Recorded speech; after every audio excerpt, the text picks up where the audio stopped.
Hey guys, it's Jay. Welcome back to the stream. I don't know what just happened there. I thought I heard my intro track go twice, so I just kind of like I froze. I did. Hey guys, it's Jay. Welcome back to the stream. I don't know what just happened there. Okay, something's up. I'm getting an echo. I don't know if anybody else is hearing that. Let me just double check something. What is going on? Technical difficulties when I need this thing to work. Can you believe it, guys? Give me 1 second. All right. Difficulties when I need. Okay, that's not going to work. Oh, I know what it is. Where is it? There it is. I found it. All right. For whatever reason, I had a window playing this live stream in the background. I don't have no idea why that happened. Anyway, guys, welcome to the channel. As you guys know, this happens all the time. I have no idea what I'm doing with technology. So, guys, anyway, welcome, guys. Thank you for joining us on this Saturday afternoon, guys. This came together really, really quickly, but I'm super excited to have a couple of guests with me tonight who I admire so much. One has been on the channel for quite a number of times, and it's been great to talk toys with him.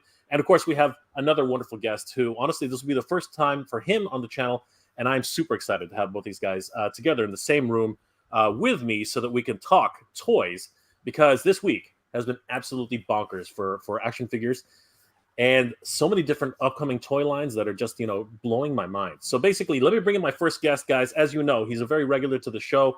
Super excited for some of the new toy lines that he's been introducing into the toy sphere. Guys, please welcome, help me welcome Noel from Ramen Toy, guys. Okay, what hey, happened? Jay. Hold on. Everybody's here, so it's good. Yeah, everybody's here. Again, I don't know what I'm doing. I see, here we go. So there's Noel. So guys, Noel, welcome again from Ramen Toy, Ace Bear, as we've known him for so long. And I was gonna do this huge intro. I was gonna roll it in, but guys, from one of the best YouTube shows, which are coming, retro style, figures. Love the MOTU, love the Ghostbusters, love the passion. Guys, please welcome Jay from Geek Dead Life. Jay, good to see you, my friend. Hello. Thank you for having me on. I'm glad we find the stars align, because this is my first time, but we've kind of wanted to do this for a while. But the Geek Dad part, or the dad part, usually takes up most of my time. So I'm glad finally I get to join your fantastic show. Oh, you're talking about yourself, Jay.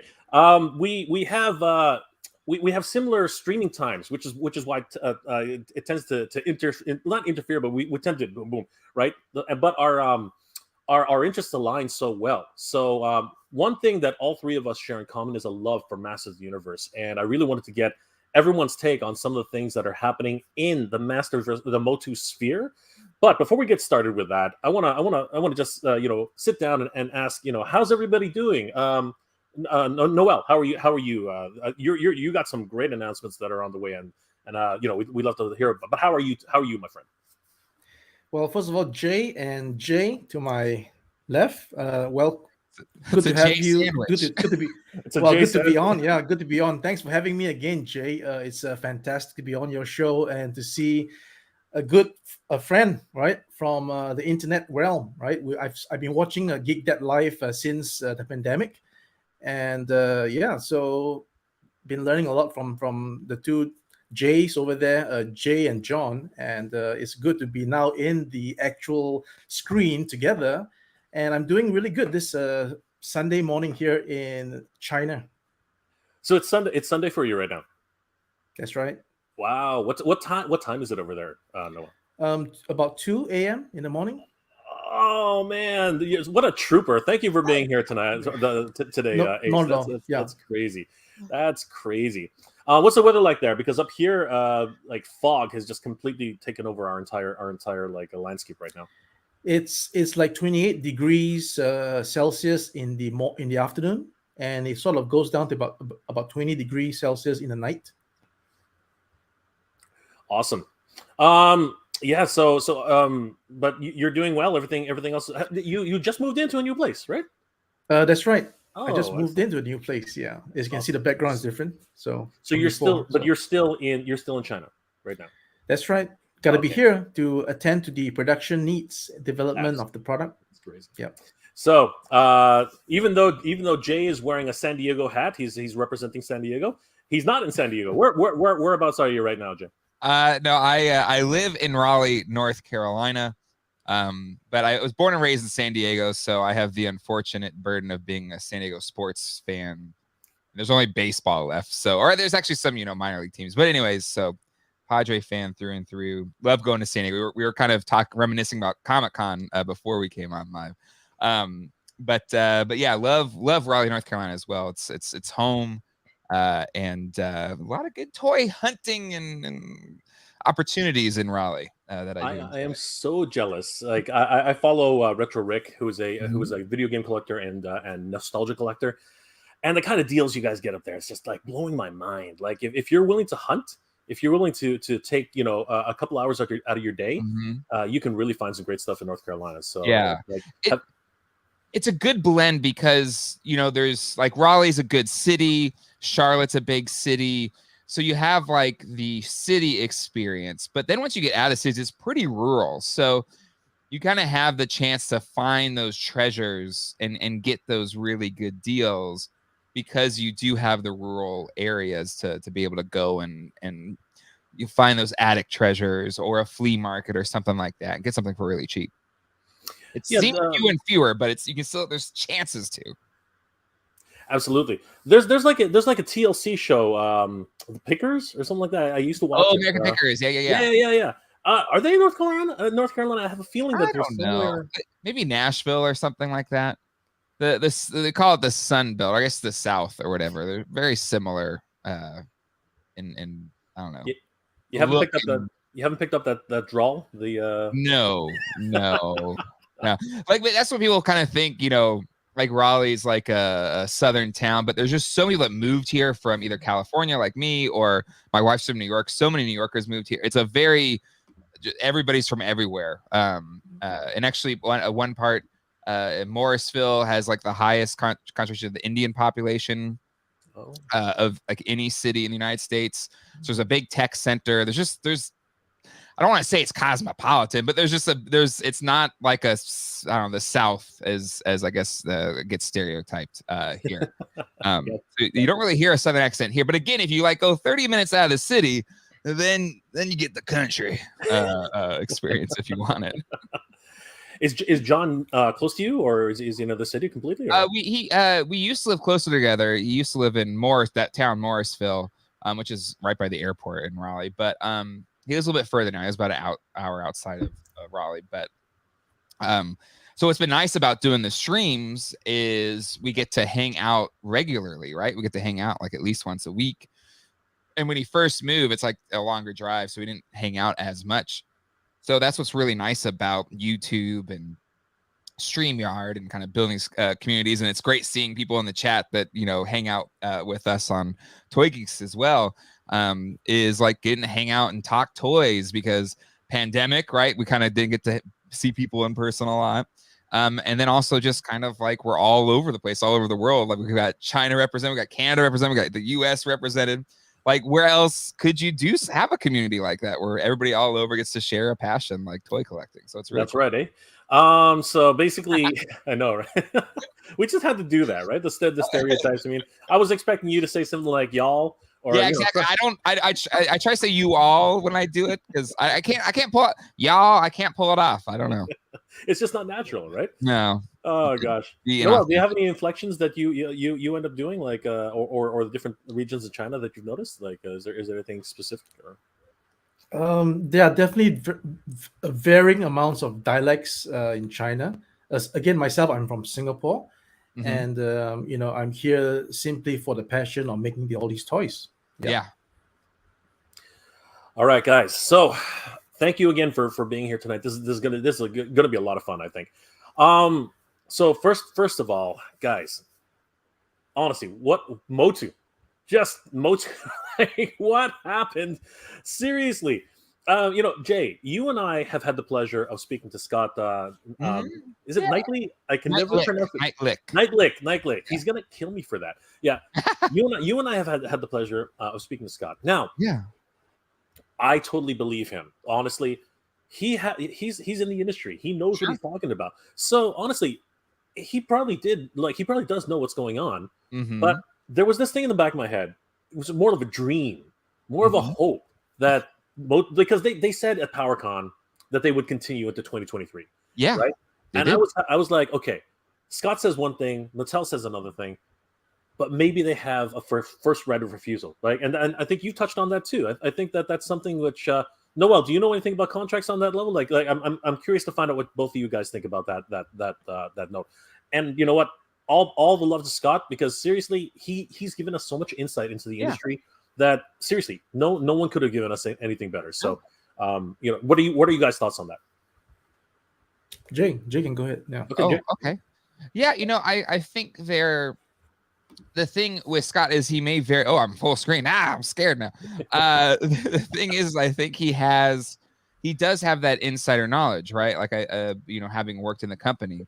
But the other thing is he's not there now, so maybe things have changed.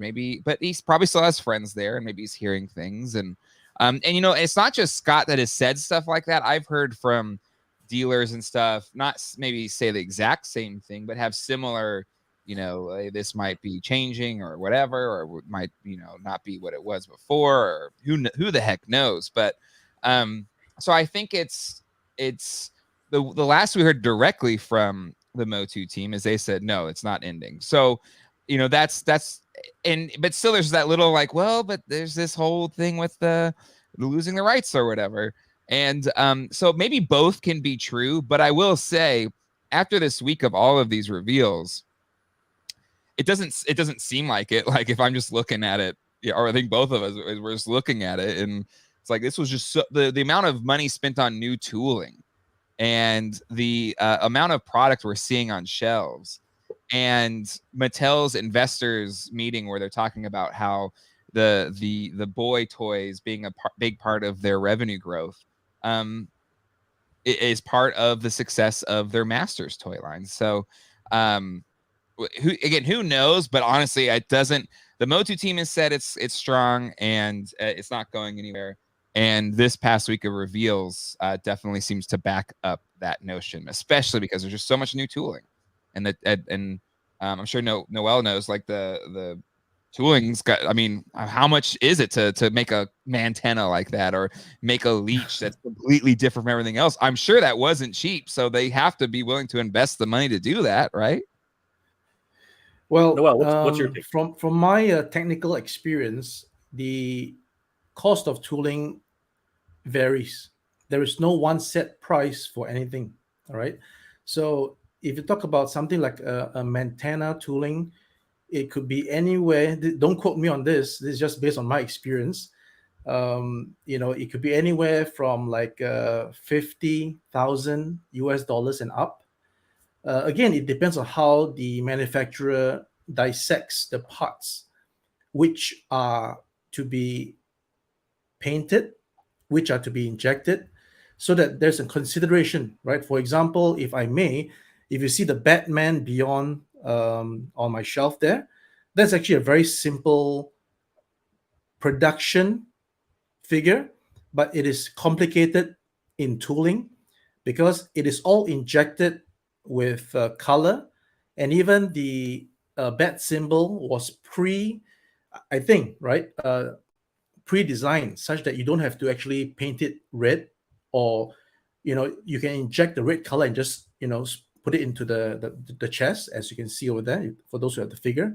So there's a consideration to go along. So if you don't want to separate apart and you just mask it and spray, then you have a different effect. That means you have just one part versus two parts. And of course, when there's more and more parts, like model kits, which by the way, model kits are the most expensive tooling because every single part is separated. That's why you have all your very expensive Gundam, master grade, perfect grade kits, because they're just so expensive. But I digress, right? So getting back, a tooling cost, it really depends. And, a lot of the time you need to really think about it. And if I may, I would surmise that if the 40th anniversary figures are going to be going ahead, then just like how they reuse parts back in the 80s for the original Masters of Universe figures, they could very well reuse a lot of parts from the new 40th anniversary He-Man, from what I see.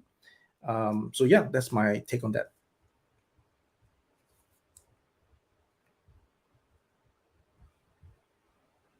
Oh, Jay, you're... I know. Okay. It happens a lot. Again, I'm a master at this. I've totally, mastered this whole situation. By the way, Neil Hill says Jay's a legend. I'm thinking you mean that's you, not me. There's gonna be a lot of fun. This for longer, I feel like. We are. How long have you been doing the YouTube stuff? I feel it's got to be over 5 years, right? Honestly, so just like all of us, I don't know about you, Jay, but the pandemic is really what sort of got me kickstarted to get my butt in gear. Yeah. Prior to that, I was just having fun with it. You know what I mean? Like I was literally using it as a hobby. I was just basically saying, I remember cartoons from the 80s. I remember cartoons from the 70s. I remember, just go show everyone's age. I remember so many things that I don't want to forget. Yeah, that's the key for me. I didn't want to forget. So I started putting things on video and just like putting it out there, right? And I didn't take it seriously. But if anybody's listening, like whoever aspiring YouTubers out there, whatever you're looking for in terms of like your career, and please don't make YouTube your career. It's it's not a good idea. Okay, I tell people, I was like, if you think any of us are getting rich off of this, you're mistaken. Not happening. No, it is not happening. Seriously. If you do, no, okay, I'm going to take that back. If you want to make YouTube a career, fine. That's all good, okay? But be prepared to work really hard, okay? It's not easy, okay?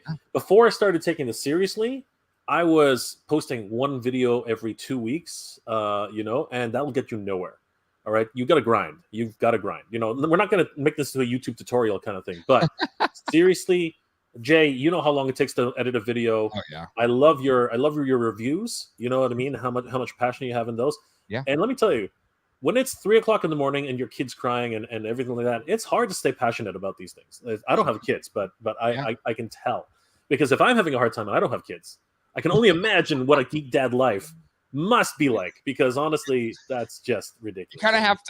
You have to kind of just exist within these very slim margins of time. It's like, I tell people that like the live streams, they're Sunday nights because John doesn't stay up late. And really, I only have like from 8 o'clock, once the kids are asleep, 8 o'clock till I fall asleep, really a free time. And so, that's the time that it kind of fits in. And then any other ones just kind of fit in.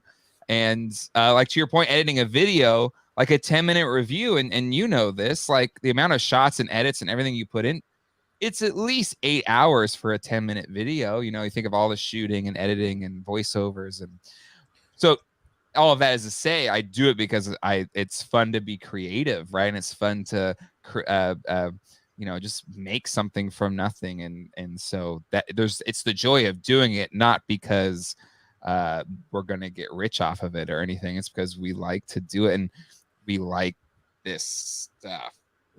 Exactly. It's fun to share a passion. Yeah, absolutely. And that's the important thing. Anybody who wants to become a YouTuber, guys, make sure you love what you're going to talk about. Yes. Because if you don't love it, it's going to get boring really, really, really quickly. It's going to burn out. Yeah, exactly. 100%. And to your point, Jay, honestly, you could shoot for only 10 minutes, but editing it could take 3, 4, maybe even up to 8 hours. It's crazy, right? Yeah. Because you get lost in it. You have to make it, the best thing you've ever made, right? So it's yeah. Crazy. And I try to think like with the most critical mind, like it's like, okay, at any point in, like I'll watch it through and I'm like, at any point someone be like falling asleep or changing the channel, right? And so I'm like, that doesn't need to be in there. That's boring. Taking that out. And so, that's what, but that's kind of the fun. I don't know. That's the fun of it. Absolutely. Now, talk about making things from scratch. Ace, what what are you doing, like, in terms of, like, your latest projects? Like, we might as well dive into that for really quickly. How are things going on your end? Well, thanks for having the floor now, Jay. So yeah, a bit of the updates on Ramen is because it's like this. So a bit backtrack a little bit. Last year we started out with the 80s Commanders, and we basically had set out just to do something that we love, and hopefully, people who like what we do can come on board and support us, and then we can do more things. So that went on to another level whereby we, just sort of threw out some Silverhawks designs just to tease. And then, we got a nice message from Brian Flynn over at the, Silverhawks LLC, aka Super 7. And then he said that, you can, either why don't you do this license, right? He says that he has the ownership of the Silverhawks license, and he was willing to offer us a deal where we can actually make this figures officially. And of course, we would jump at that opportunity, right? It's not every day that you have a licensor approach you with such a reasonable and nice deal. So we definitely were very happy about the opportunity, and then we went on to do, officially announce Quicksilver, and then subsequently Monstar. So so as we are speaking right now, the Quicksilver tooling is in progress, as we have actually showed the prototype prior to the Chinese New Year period this year. So I think that was about like mid-January, we showed the prototype. And now, after we got back from the Chinese New Year, of course, we would have to show that we are still continuing on our journey. And then, of course, I just recently posted images of the, Monster prototype as well. So yeah, even this itself, we're going into tooling. And then, we have been still cracking our heads on what to do next. And I've already mentioned some of these during the last stream with Michael Mercy and yourself. Working on some, vehicular projects. And just recently, we thought about, hey, how about doing a retro line for the Commanders? Now, thanks for having this opportunity on the stream. I would like to briefly touch on this retro line. Basically, what it is that collectors and fans of the original Kenner line are missing two particular figures, right? So we thought about it, and what better way to fulfill this missing link to provide the links. So the retro line would basically be your 7-inch figures of what's missing, along with their weapon systems. And I hope to be able to show something to you guys come, let's say, June. Yeah. Well, okay, I wasn't expecting that. Yeah. Is that cold? Are we good? You're not saying what you're saying, but you're saying something to Jay. So the idea is that after embarking on this journey, and with all the feedbacks from the fans, we felt that it was not illogical to come up with something that you can actually put your existing weapon systems on the figure, mix and match, right? And to provide what's missing that fans want to have to complete the collection. And unless Kenner rises from the dead to say that, what you're doing here, you can't do that, then I think we are still proceeding. So that's the thing. Yeah. Wow. Oh my God. That's nothing. I don't know about you, Jay, but like nothing gets me more excited than making the thing that we never got thing. And like, that's so freaking exciting. Oh my God. I know that you can't talk specifics, Noel. I know you can't, but I think a lot of people in the chat who have just heard what you heard, at least what you said, are probably crapping their pants right now. I hope not. Where's my wallet? I got to make sure it's still here. Hold on for a second. All right. Really quickly, I want to thank Michael Traverso. Huge support of the channel. Thank you, Michael, for the super chat. Oh my God, thank you. You're so generous. Love Thank Michael. you so much, Michael. You're awesome. Super chat for super video. That Monstar looks ridiculously good. Really does. Chrome/Vac Metal the planet. Now that's an interesting point. It's not Vac Metal. It's not Vac Metal. Yeah. It's not Vac Metal. It is a metallic paint. It's gorgeous. It's great too. It's amazing. And I think it's something that your line is doing that at least we haven't seen yet on the Super 7 line is that actually they are Silverhawks. Like they actually look metallic. I think it's great. Oh my gosh, that's gonna be well. crazy. I think again, I don't speak for Super 7, but I think they're going for the actual animation look. Which, if you look at the cartoon, it's not anything that is shiny. It's that you can only paint a gray on the cell, right? Sure. So to replicate an animation look, that's the way it is. But I think that the last time we heard they're trying to change it because of feedback from the customers and collectors that they're going for a metal look. So stay tuned, right? Yeah, I think it's something in toy collecting that's tough, right? Like where, and there's just different types of toy collectors, and I think that the TMNT sphere is a great example of that, where you have NECA has like the movie turtles and the toon turtles, right? And then Super 7's been doing more of the action figure turtles, and they kind of hit different collectors. Like for me, I want the one that looks like the action figures because that's what I am attached to the most. Versus I have friends who are like, no, Toon Turtles always are finally getting the cartoon versions of the characters, or the 90 movie. Like these are my turtles in my head canon. So I totally get Super 7 going that route.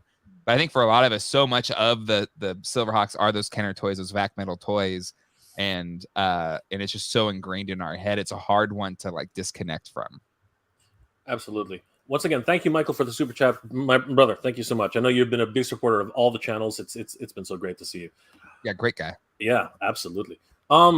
I'm super excited for both lines, to be perfectly honest with you. Yeah. Like it's gonna pretty much bankrupt me. But I mean, like, it's what it is, right? I mean, I've been waiting for great Silverhawks. I had the Copper Kid, I had Quicksilver, right? I had Bluegrass. Mm-hmm. Bluegrass is awesome. Honestly, he's got the mohawk. He's got hot licks. You know what I mean? I love Bluegrass. And one thing about Bluegrass that I've always regretted is the fact that you couldn't move his arms. Like his arms were in a very static pose. So them coming in the Super 7, bringing them out the way they are, looks great. But what I love about the availability that Super 7 has afforded you, Ace, is that we're getting a second version, because the Ultimate Toon style, as Jay just mentioned, some people are just not into it, right?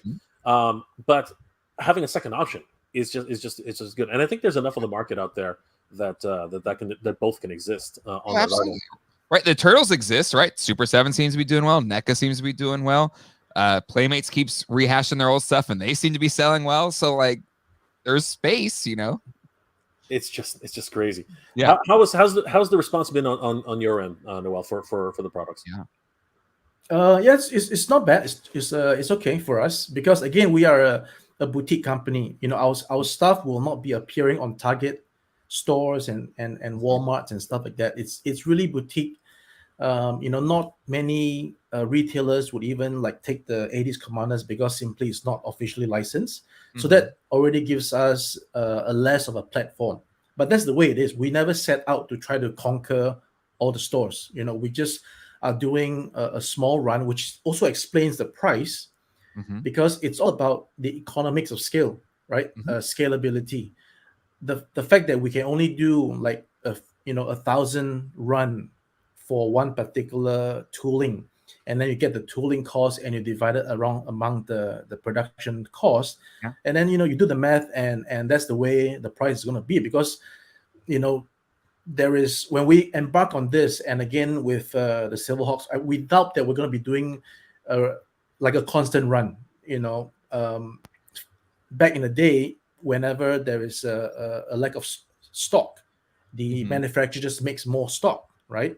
But as we progress and evolve into the collectibles line, we know that, in fact, even a mass market product is a limited edition. It's just a limited edition to how many pieces. So a He-Man of the 80s might be a 50,000 or 100,000 run. I don't know, right? But it's limited to 100,000 run. That's why you don't see it anymore as we grow older and the product gets off the shelf or it gets all bought out. You can't find it, and that's where it becomes rare. And then when what doesn't becomes rare is when a company keeps on rehashing and reproducing the product, and then you will know as a collector, you'll find that, oh, why is this particular SKU so abundantly available? Because maybe they just keep on doing it, which is sort of what we experienced when we had if I may use an example of the Transformers Optimus Prime, back in the day when, the movie came out and there was a lack of a particular Optimus Prime because they were like packing it with Megatron, and only the Prime sold Megatron didn't sell. And then along the way, they're just selling, reissuing like full cases of Optimus Prime. And then you have a surplus of Optimus Prime. So getting back, the prices for us, it has to be at a certain level, because if we don't do it, we can never do a $24 figure, right? Seriously, I mean, we cannot do a $24 figure. Make a bajillion of them, right, to get that price. Because I also remembered when John on Geek That Life was mentioning that our commanders were a little bit pricey, but that's just the way it is, right? As much as we try to put it down, to stay competitive, so to speak, but it's just not possible. The math doesn't make sense. See, a lot of people, and this the thing about, and I think, you guys have touched on this before on Geek Dead Life as well. I think we've all sort of, especially because Scott also helped us understand a little bit more. But the availability and NECA started out this way too. If you remember way back when NECA started, their figures were $40, $50, $60, right? Depending on what it was.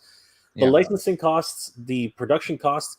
What a lot of people don't understand, because everyone's like always griping, is like, oh, that should be a $20 figure.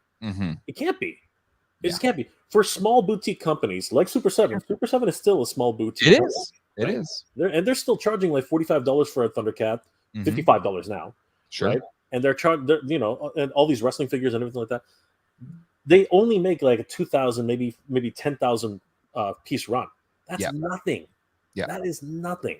Right? When you get into like the 20,000, 30,000, 40,000 runs, then you can go to Walmart and you can say, hey, can you take 10,000 pieces? Hey, can you take, right?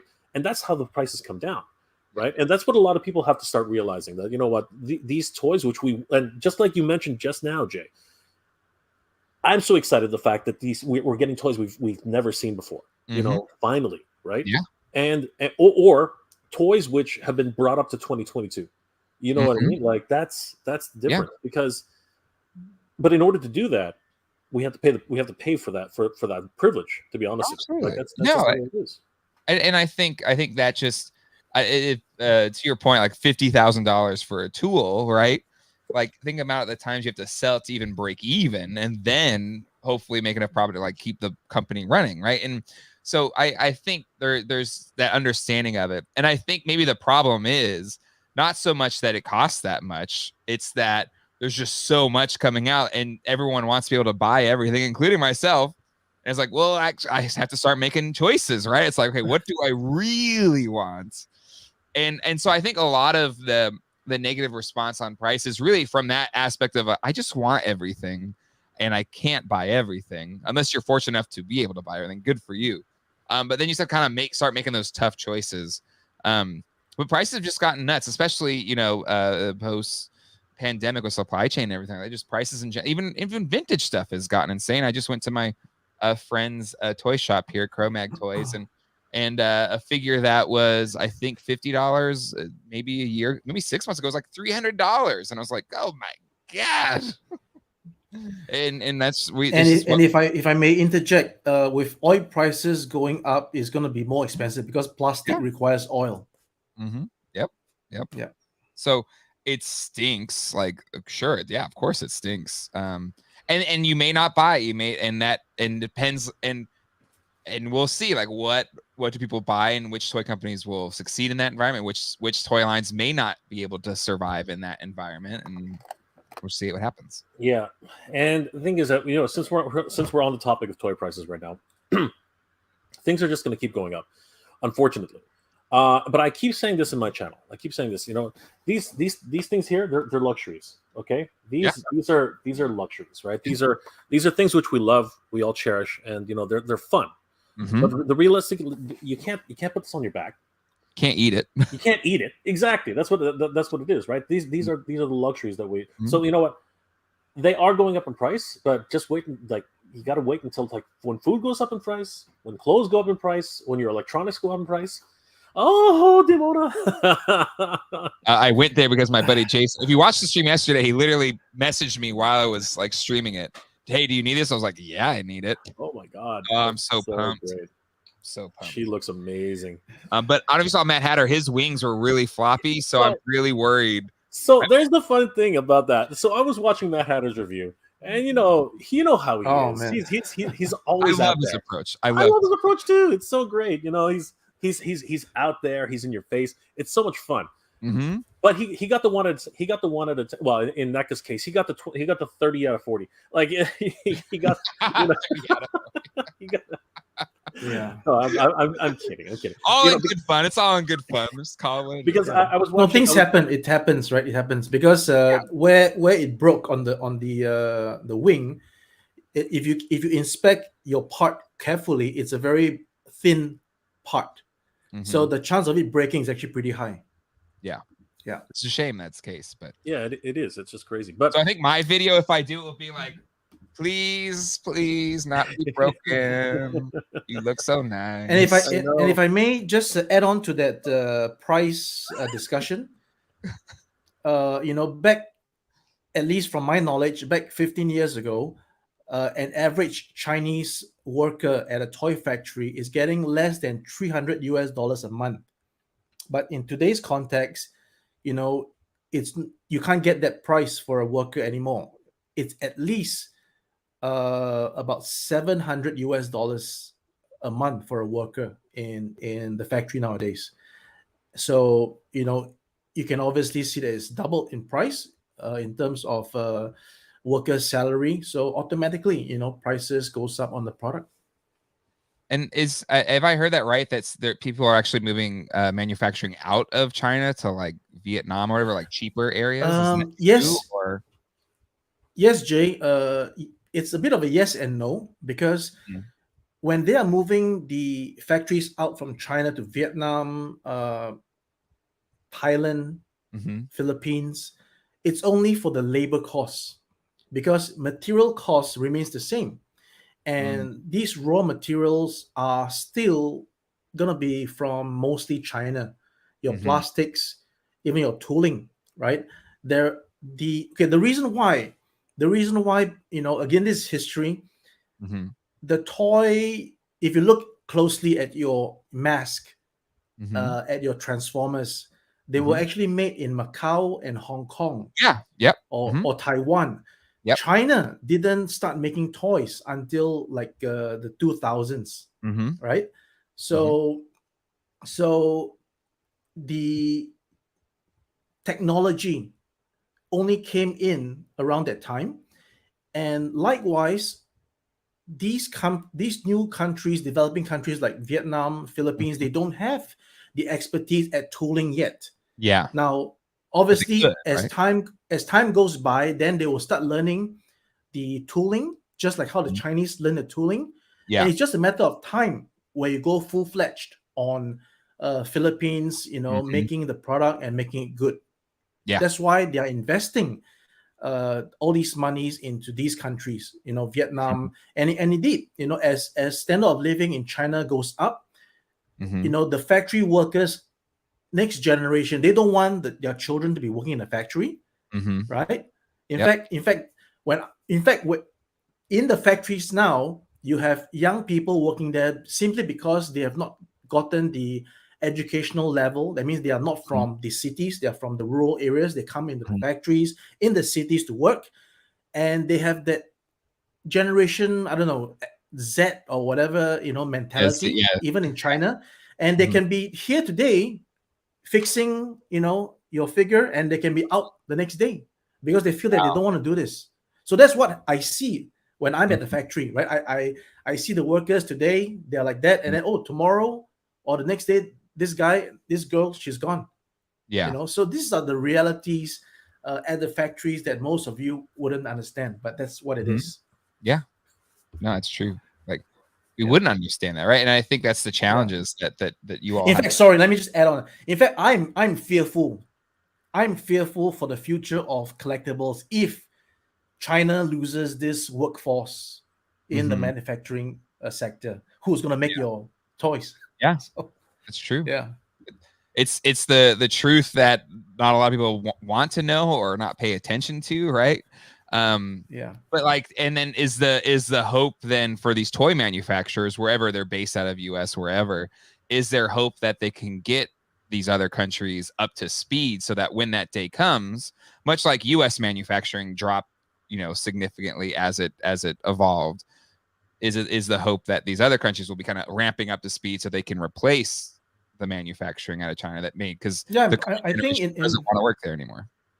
Yeah, I think in my opinion, it is going to happen, right? It's going to happen, but the bulk of it for collectibles would still, I mean, they have reserved a certain area in China that does all these toys and stuff.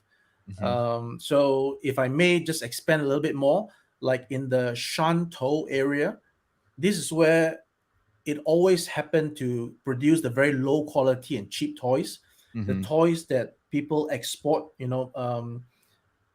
import exporters come into China for the Canton Fair, and then they will buy these really cheap toys for the like the mass market stores, like your rifles and your guns and your little dolls that has no, I mean, these are not the stuff that licensed products are made. Exactly. But those are phasing out, right? Those are phasing out because there's no demand nowadays. Kids don't buy toys, let alone toys they have no idea relates to what. So you need a property, you need a cartoon, you need a comic, or even a computer game to have toys made after, and that keeps it going. So I think this even though they say toys is for kids, it's actually a very adult industry, because the adults are the one thinking for all these things that makes the toys. And even as kids stop playing toys, they still have to think about what is the next thing that kids would get in a physical form. So that's the challenge. Yeah, for sure. I was feeling left out, so I You guys were making me jealous. I was like, how come I don't have a hat? You guys look so awesome with your hats on. Where's the Mega J Retro branded hats? That's what we need. Well, you know what's funny about that, Dex? Can you hand me the mug? Sorry. What's funny about that is, Jay, have you ever thought about this? I might as well show this off now. Like, I got this in the mail, and from a longtime viewer, a good friend. Actually, you know what? This isn't a plug, but I might as well do it. Yeah, obviously, he sent this to me. Yeah, this is from a good friend, Mike of mftoys.ca, and he just dropped this off at my mom's place because he didn't have my. It's the weirdest thing. He didn't have my address, so I bought a whole bunch of stuff off of him. So I guess he used my credit, what was on the credit card on the file. So this got dropped off at my mom's place, and I was like, what is this? Because like she called me, she's like something came in the mail for you. I'm like, really? What? And I'm like, I haven't. That's a good mom impression, by the way. I liked your mom. It's a great impression. No, if you were, my real mom impression's pretty bad because she's got a really thick accent. But anyway, yeah, he got one of these printed. I was like, look at that! Nice. And they're might as well do it, right? mtoys.ca, guys. There you go. We're doing mugs now, so if anybody, thank you, Mike. Like seriously, that's awesome. Because he's been, I keep drinking tea in the in my streams. Yeah. He's like, you should have a logo on there. I'm like, yeah, I know, but it's so marketing. Yeah, there we go.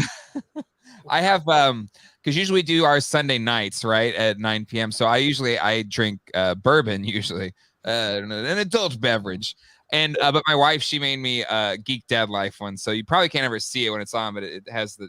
But I've never done any stuff to sell, but I always said, because I think at 10,000 subscribers, YouTube lets you put merch on your channel. Merch, yeah, yep, yeah.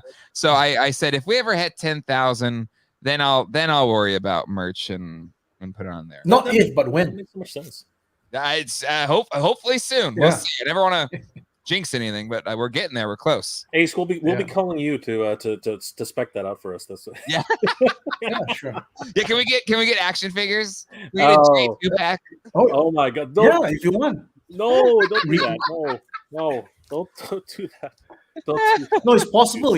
Nowadays you just need to send like clear images of yourself, like the front view, side view, back view. The computer can put it together and then come up with a little figure. Jay, if you do it, I'll do it with you. Let's get started. We'll have a J2 pack, but then we got exactly. No, we got to. And you can do the bearded and non-bearded version. Yeah, because this beard is finally going to come off eventually. Right when I start building my toy room, it's going to start coming out. Yeah. No, but John's got to be there. Yeah, for sure. A whole bunch of guys. Mm-hmm. Thomas O'Mahony.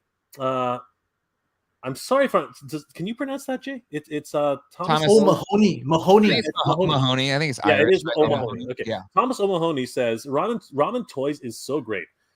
This is from Facebook, by the way, guys. Ramen Toys is so great. Yeah. The only company I've ever seen to actively respond and take into consideration customer feedback. Wow.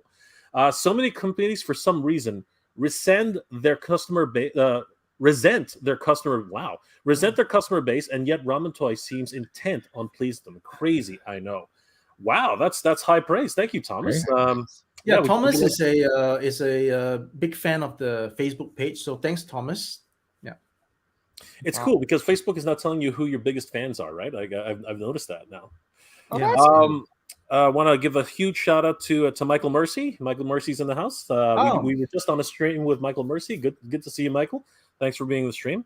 We also see, I saw another one.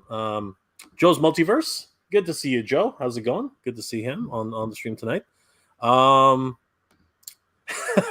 He says it's a hat day. Yeah, Joe's been a big supporter of the channel too. So great to see him here. I saw another really cool mention. Hold on.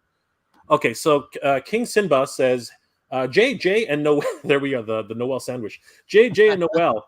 My name is Noel. Anyhow, how about Mattel making the 40th He-Man figure its own line? Ooh, there's an idea. This would be Classics 2.0. Better with articulation and packaging. All right. So you know what? I think that's a good segue. What do you guys think? The MOTU week has just been absolutely blowing up out of the park. Guys, give me your take on that. Let's get into that. Noel, what's your take on it? Well, I'm very excited. In fact, like I said, I'm actually not a huge fan of the new direction of Masters of the Universe with the new animation. But this 40th anniversary, this packaging, and Jay, how much I am into packaging and artwork. The fact that I love all the Masters of the Universe, that's what Origins. The Origins, right? It's because of the artwork. I love collecting the box. So the 40th anniversary really gets me excited.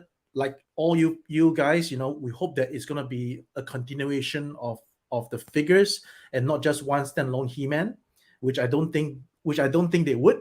It's gonna be an awesome line, and it's just gonna be awesome to look forward to in the next couple of years with all these developments.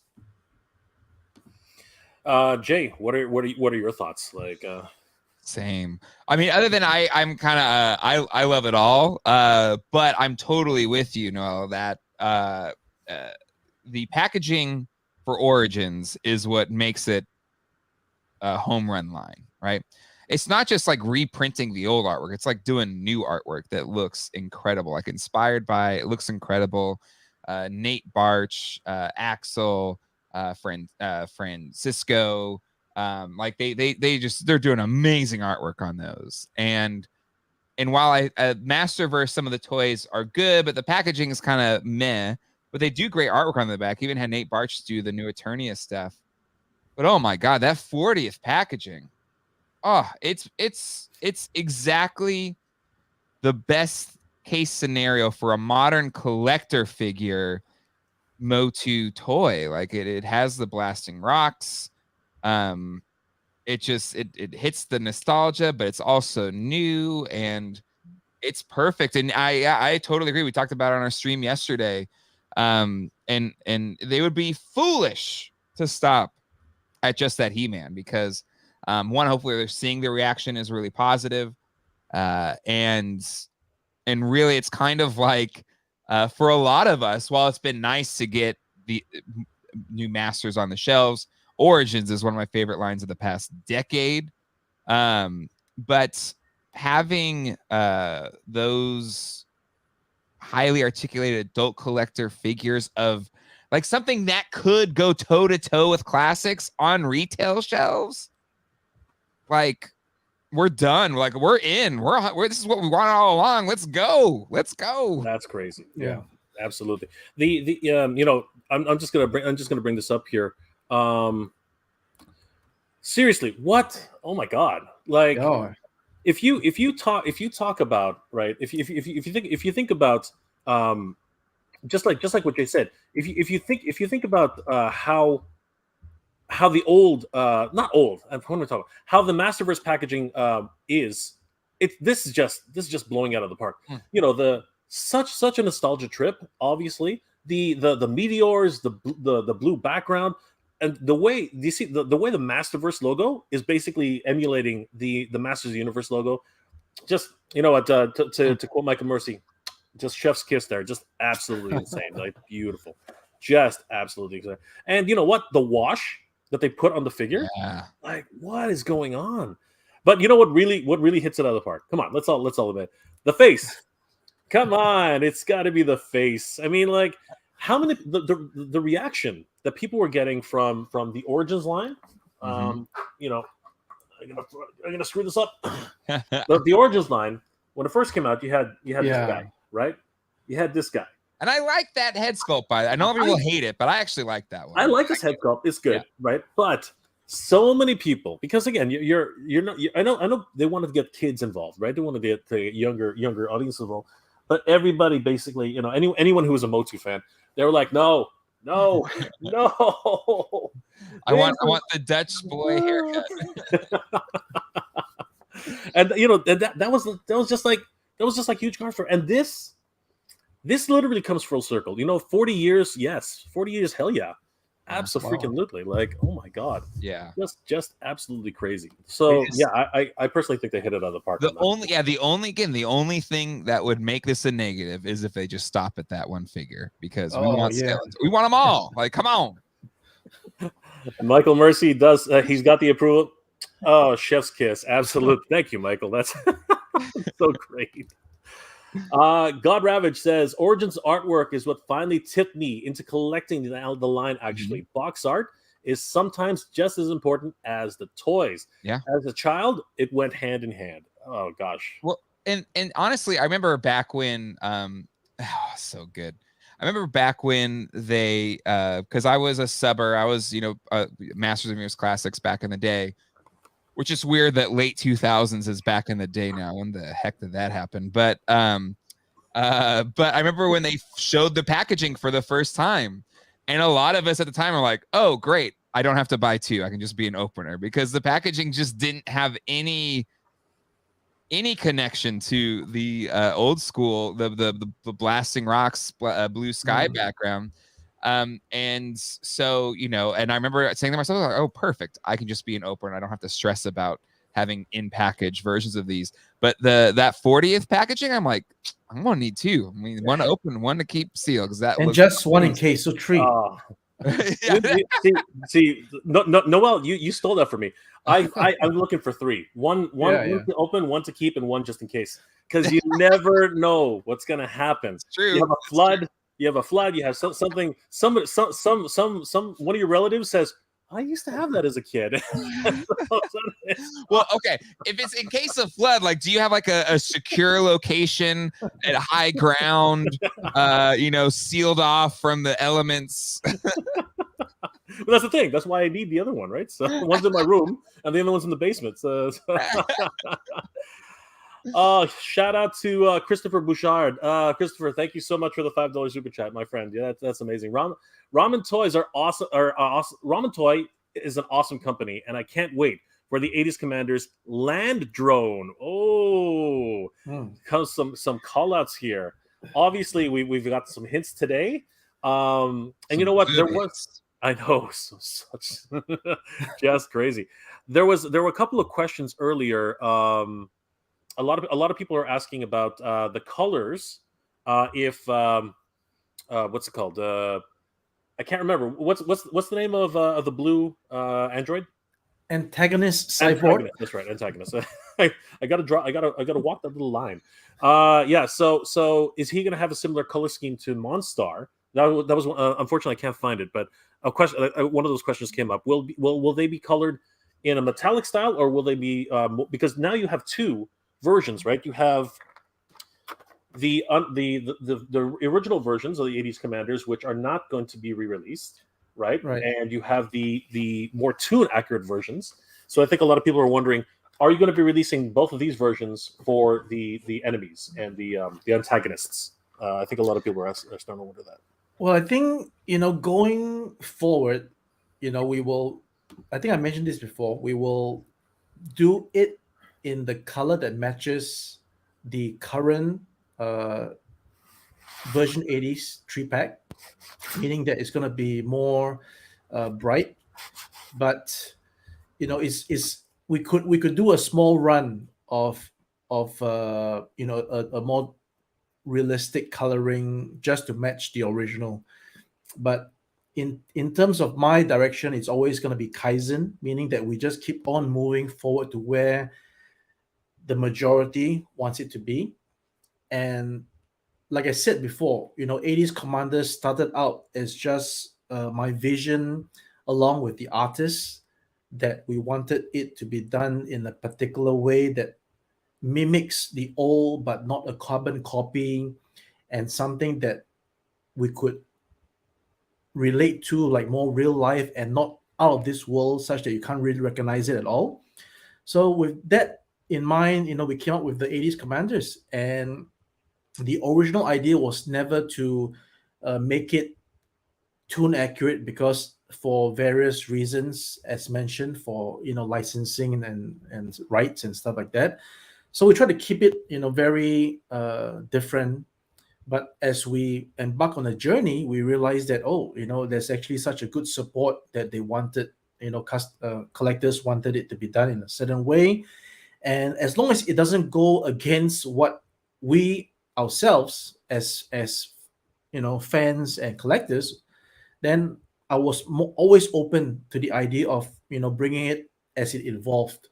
So it has evolved to a point that we're getting the brighter colors.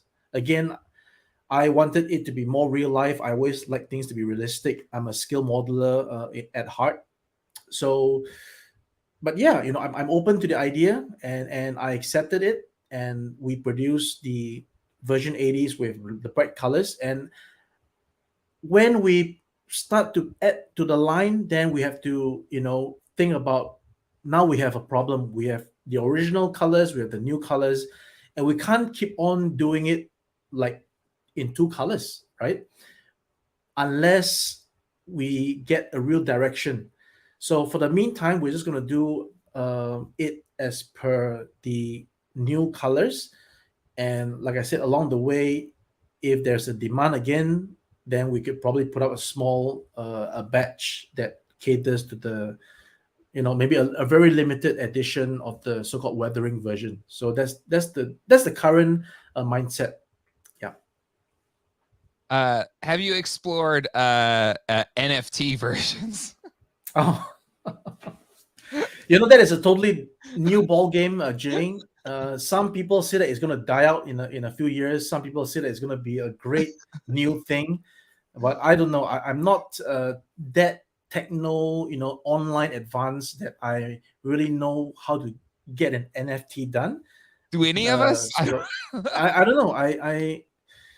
I mean, the idea that it's not going to be physical, it's going to be digital, it throws me off, right? But then again, like what you guys just mentioned, in the case of a flood and all these things, everything is gone, but you have your phone, you have your digital copy, and that's it, right? So all you need is your digital copy. Just got to make sure their servers don't get knocked out somewhere.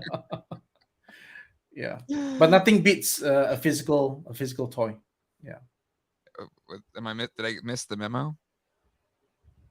Are you muted still? Jay is muted. I'm channeling my inner Silent Bob here. Like I just noticed that I got the Silent Bob look. So I was I was trying to do something funny. I don't get NFTs. Like, what the heck are they? Seriously. Like when Hasbro talked about the Power Ranger NFT, I was like, what are you guys doing? Like, what? I wonder if it worked. Did it work? Like, people bought it for the toy. They didn't buy it for the NFT. It worked. Yeah. But it's not what, is it going to raise in price? Like, I don't get it. Seriously. Like, oh, by the way, sorry, Jay. So since we're on the topic of colors, so we're going to be making these original colors hits. And so currently you can't see the painted faces because these are the test shots. Right, so we will get them painted. Obviously, you will get them as the painted new hits with the new helmets in the old colors, in a special one-time run to cater to the people who bought the first line and wanted these hits and helmets to match the original colors. So, doing this as a one-time effort just to cater to that. That's cool. I'm gonna do one of these. I'm gonna tip my hat because honestly, as sorry, what was his name again? I'm so terrible at this. Your supporter there. What was Mahoney, Mr. Mahoney. As Mr. Mahoney said, what company does that? Like, I think Super 7 did that once with Panthro, right? They gave us the shorts because the shorts were the wrong color. I think. I don't know if any other companies. So Hasbro did do it because the Power Rangers heads have been messed up completely. So they've actually had to send people new heads. This has been the third time now. Apparently, the Pink Ranger from the SPD squad, they had to send out new heads again. So, but seriously, no, I'm going to do one of these. I'm going to tip my hat. Thank you so much for that. Thank you. And I think it's probably the benefit of you keeping it kind of boutique versus, Hasbro's this multi-bajillion-dollar company, and once you have so much bureaucracy, you lose the ability to be that close to the ground to hear your fans, right? So I think as a fan and being in the industry making toys, I know for a fact that the people, again, this is no disrespect at all, right? This is the people working in Hasbro might not actually be the toy collectors themselves. So some decisions that were made, during a period of time, I guess during you may notice there is a period of time, right? Like 2010, around there, where, the products being put out is nothing that feels like it's from collectors. For example, there is this line of combiners that they sort of rehash from the old, like Superion and all these things. I mean, the idea was great, right? But they looked nothing like the Superion that we knew. And then it was the third-party fellas that were making what looks like Superion and all these things. And then now they're catching on, right? Now you're seeing Transformers that's being made that looks like Transformers. So I think, that's the way I see it. But it's that thing. Competition seems to breed better products, right? Absolutely. That's what I love about the kind of the NECA Super 7 Turtles lines. I feel like they're always like, oh, you did this, well then check out this, and that's great because they're always one-upping, and that's good because then we get cooler stuff every single. Absolutely, 100%. I totally agree with you, Jay. Big shout out to Christopher Bouchard again. $2, the $2 super. I think it's a super sticker. No, it's a super chat. Thank you so much, Christopher. Really appreciate it. I can't wait for my order from Ramen Toys. So a lot of people on supporting Ramen Toys. I'm super excited about the 80s Commanders and the little teases you've given us today. Thank you so much, Ace. Can we Are there any other plans? Like, because I know that there was, you have a certain contract with Super 7. Is there any new upcoming Silverhawks planned, or are you pretty much going to see how this line goes first and then move on from there? Yeah, probably see how it goes, because when you are into what's happening here? I'm poking the bear. Okay. when you're into a contract, you have to also abide to the other parties' opinions, right? So, and we'll see how it goes, right? We'll just have to see how it goes. Yeah, no, I definitely personally have. I mean, once we were on that wagon, I was excited to want to do other characters that would have very contrasting colors from a silver, right? So things like the green of Flashback and the gold of Hot Wings and the copper of the Kid, right? That was my direction to do the next few figures that would like really contrast, than to have everything like a silver tone of the main guys. So that was my original idea, but whether we'll get there, we'll see what the future holds. Love that approach, though. Love that approach. Hopefully, you're able to do it that way. Absolutely. So, guys, one more topic that I wanted to ask about. Jay, I know that your time is precious, so let me know if you need to duck out at any time. But I'll do my best to hang. If people start coming in and dragging me out, then you'll know. That's what happens, right? All of a sudden, this is what it's like. You watched my stream yesterday. Zach came in at the end. He's like, "Dad, the TV's not working." I'm like, "All right, okay." That is the best, honestly.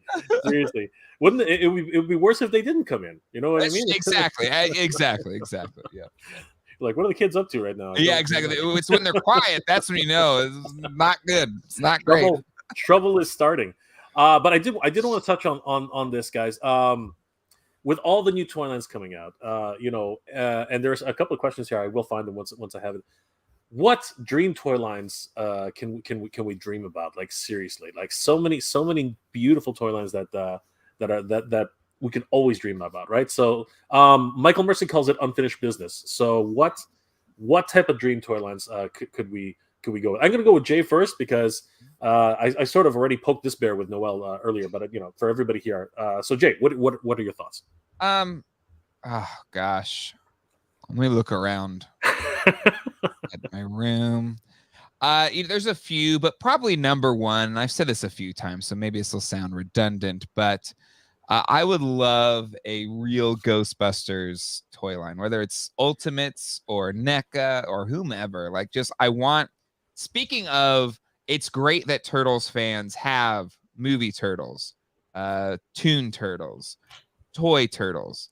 I would love and adore a good line of real Ghostbusters toys. Because there's so many. As much as the Kenner line is if it's my favorite toy line of all time, they did their own things with Ghosts. They did their own things. Like, it wasn't like some other toy lines where a new character shows up in the toys and then they're going to show up in the TV show. It's very disconnected from the show.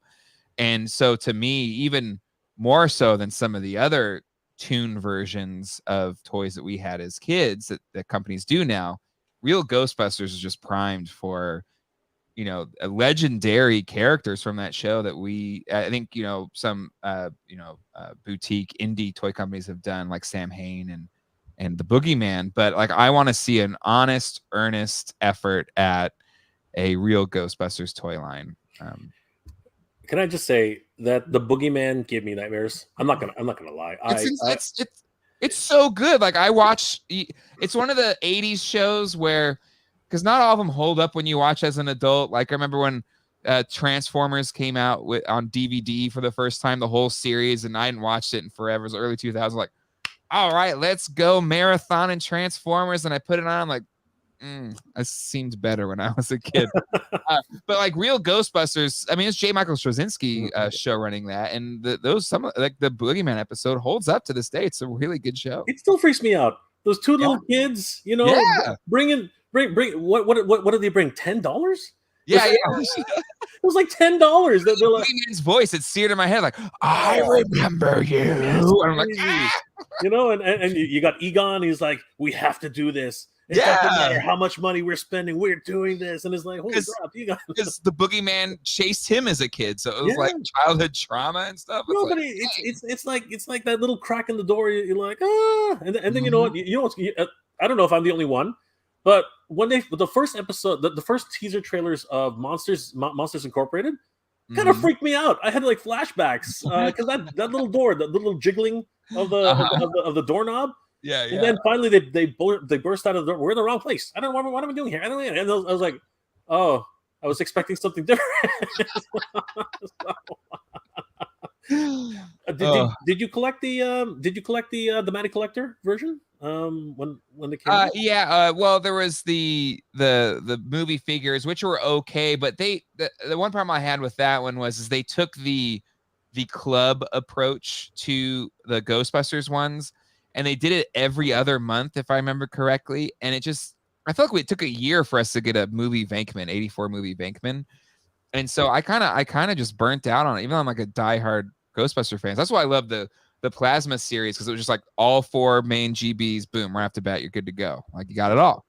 And so, but again, anytime there are figures, I buy them, but still no one has done a collector level I mean, Diamond Select did the main Ghostbusters, but they're repaints of their movie Ghostbusters with different heads. Absolutely. Nobody's done it. Yeah, I see the chats, Visionaries, Inhumanoids, Inhumanoids, Mask. Like people would kill for Mask, Hasbro. Come on. Well, you know, maybe another company might be able to, you know, get in on on something like that. Just before I get to Noel, I want to do the wink. Want to do a huge shout out to Snell World for the $5 super chat. Thank you, Snell World. Appreciate it. Jayce. Jayce. This is fun. Jayce, I need my 87 movie Castle Gray Skull. God, I need that. Honestly, I totally missed out on the classics. I want Revolutions to actually have a Gray Skull. I'm really hoping. Duncan Tila and Origin Snake Mountain. Oh, so great. And you know what? I think that's what a lot of us were hoping for with this. I know. But it was so many reveals. Like, I believed it by Thursday. I saw your video too, Jay. Like, I was ready. My body was ready for the Snake Mountain. You know what was crazy about that? No word of a lie. I don't think people believe me, but I literally did that. I was setting up the camera. That was real. I was setting it up, and then, you know, I just said, you know, hey, you guys, you know, I want this, I want that. I was like, because you know what happened? They usually did the release at around noon. Yes. Yeah. Yep. And the damn thing was like, I was refresh, and I was like 1:30 or something like that. Yeah. And what happened was I kept reading the little line and said, wait for tomorrow's announcement. It's going to be the biggest. I was like, how big? 40th anniversary. That's big, isn't it? That's the thing, right? That's big. So 40 years. Yeah, it's big. It's absolutely huge. But then, you know, don't get me wrong. My reaction was absolutely genuine. I was totally blown away. I had no idea they were going to do a 40th. It's great. It's, again, we're jazzed about it. Like, we're over the moon. But maybe it was Yo Tango El Poder. They put on there as like rumors of Snake Mountain or something like that. And I was like, a week before, I'm like, no way. But like by Thursday, all those reveals, I was like, yeah, it's happening. It's happening, everybody. It's happening. It was like the Proton Pack. You know what I mean? Like, yeah. Proton Pack. Like, you know, they were stringing us along for like crazy. It was nuts. But thank you, Snow World. Really appreciate that. I too hope for a Castle Grayskull. I hope for a Duncan and a Tila. Of course, I do. 100%. So, Ace, wink. What possible toy lines? Everyone, get your pen and paper out, so we're gonna take notes. Find any clues? I know. What dream projects do you think would be something worth looking into? You see, the thing is that it's really great to talk about it because I'm thinking about it, but we really hope that we tone it down a little bit because we don't really want to encounter any obstacles along the way. If I may just make a reference that, you know, normally third-party companies don't show themselves on camera. You got lots of makers of brands that we're all familiar with doing stuff that they don't really go on live to show themselves. But I'm a little bit different in the sense that I'm already out there with my other brand, making scale model aircrafts, and I like to interact with the people. Like I mentioned to Jay, back when I was on your show, that this is a great privilege to be able to be on the camera to the audience who is watching on their computers. This is real. This is not something that's digitalized. It's real. I'm speaking to you. We are connecting. We are from different parts of the world, but we all share a common goal, a common love for what we were as 80s children. And these are the things that, whatever else that's different among us, this is the common denominator. All these toys of the 80s that we bought and loved as a kid, and now as adults with a better spending ability, we are able to now pick and choose what we get. And even though people might say that, oh, why are you buying stuff that you put on your shelf? But that's what people don't understand, that this means so much to us. So getting back, I would only be able to do good things that I have a deep passion for. And I do have a deep passion for various transforming vehicles and Western space cowboys. So I will leave it at that. I wonder what that could be.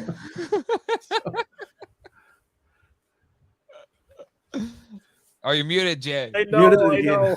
So many great suggestions. So many great suggestions in the chat. Oh my God. Let's just go through a few ideas here. We got where are we here?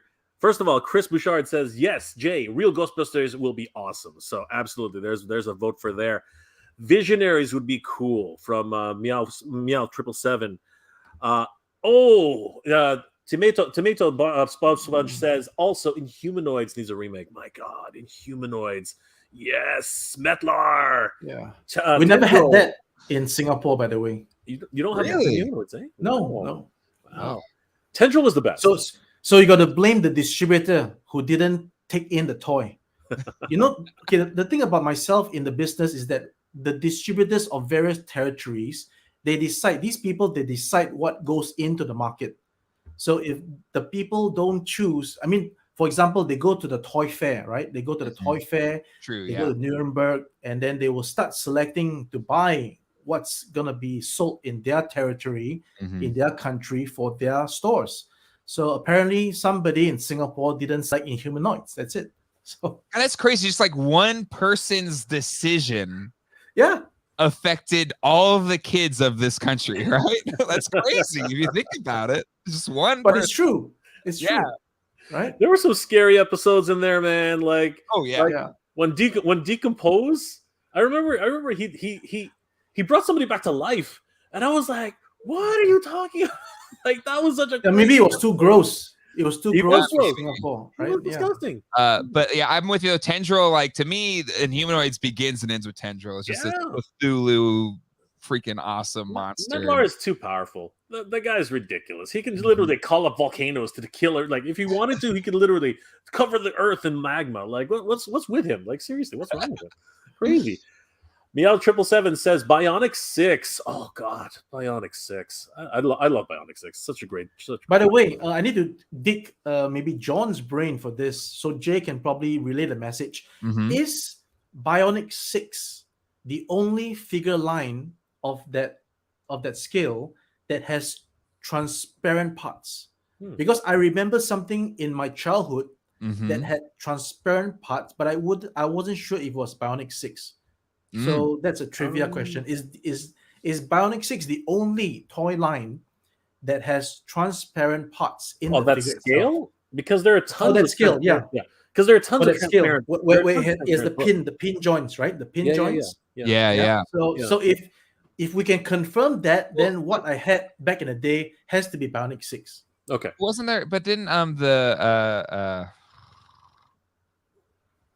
blanking on the name. There was another one that had the pin joints that were transferred. Yeah, I mean, there's so many. There's so like I could be having the other one instead. So what was Crystar, that? yeah, Crystar. I was about to say Crystar, the same thing. Crystar, right? Crystar or Micronauts. Micronauts. I was thinking Micronauts. But Micronauts weren't that scale. That's the thing. Right? They have to be about the same scale. Yeah. I don't think so. I think that they were a little bit taller than they were a little bit taller than G.I. Joe, so they were closer to 4 inches. I told John I would be on. So if John, if you're watching this right now, feel free to text me. Yeah, exactly. The answer. 100%. Really quick shout out to Christopher Bouchard again for the $1 super chat. Thank you so much, Christopher. You're amazing, my friend. Cops. Did you have Cops, Jay? Did you watch it? Oh, I have the toys. Yeah, I love Cops. It's a cool line. I read the comic before I read before I watched the show, and the comic was violent. It was one of DC's more violent. BP Vest actually gets shot. Like he literally, McBoom comes in, opens the door, and he doesn't get into a car accident. He literally gets shot in his apartment. Like that. Yeah, like there was comics then. I just remember picking them up and reading them.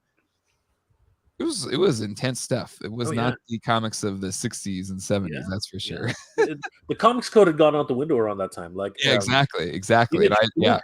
Image was just on the cusp. They were starting to do their ultra violent kind of stuff.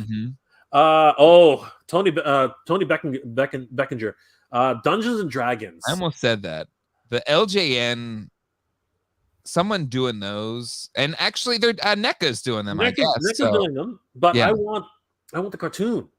I want the cartoon version, right? I want the Sunbow Entertainment one. That honestly, unfinished business. There it is. Like that would be crazy. Action Figure Photography says it would be great to see a set of figures based on the characters from Force 5, Grandizer, Star Avengers, Guy King, etc. Did you ever watch? Did you ever get the chance to watch Force 5, Jay, at all? No, I don't think so. It only happened in certain regions, like certain states. Okay. Certain states got it, and up here in Canada, I think only Ontario, pretty much. Like everybody here in Ontario remembers it. Nobody remembers it anywhere else. The problem with that is they're all Japanese properties, and not only are they all Japanese properties, they're beloved Japanese properties, like protected, sealed up. It's not like Voltron, which basically new world events pretty much locked that down, or like Harmony Gold completely locking down any rights to toys. These lines are not coming out of Japan anytime soon. At least not for anything like that. This is interesting. Jay Smith says Voltron pilots. You know what? Matty Collector did it in those sets, right? But that Voltron, the assembled one, was so. Bleh. It's final. Here's the thing. It's final form, if you will. This is pretty much the only way you can display. Yeah, it. I subbed that whole thing because, it's like I think they premiered it at Comic-Con, and just like for anybody that's been to San Diego Comic-Con or any of the other big kind of things where they reveal toys, I just remember seeing it at the Matty booth, and I was like, yes, like I love the Panos Place stuff, and I was like, awesome, and that was one of the most disappointing toy things I ever bought into. Was that? Yeah, I think a lot of people were hoping for more. But I think that's and Ace, you can probably speak to this. I think that's where the marketers got involved first before the toy designers got in, because nobody really checked whether or not this thing was actually going to work. Right? Yeah. They just upscaled. In my opinion, they just upscaled everything, added a hinge inside the vehicle, and called it a day. Yeah. So I don't think engineers actually got in there to really. Clearly, they did. No idea. But you know what though? The Playmates one, I have that one behind me. Got that on clearance. I think altogether assembled, it was like Target clearance them for $10 a piece. So God damn. That's another thing about the US that I'm so jealous from you guys. You guys get the best clearances. If you can stumble on them. It's you have to, like, luckily there's a Target literally across the street from my house that I can just stop by and check pretty regularly, because you don't know when it will get clearance, and you just have to kind of luck into it. You literally trip over it. Yeah, if you do, like, if you once you trip over, you're like, yep. And that was it. And thank God they had every single one, because I was like, running out of the store. Right, but like, don't you guys, John, they're here. John, they're here.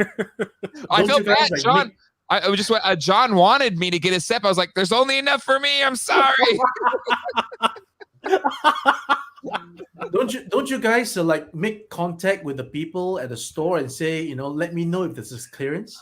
Yeah, just call you. Right? We do, but sometimes that's all. Like in that case, John and I both were looking for them, but it's only enough for one. That's all they had. Rock, paper, scissors. I've got spies everywhere, Noel. I've got spies everywhere. But they don't work every day, right? And the night crew, they don't like me. The night crew does not like me.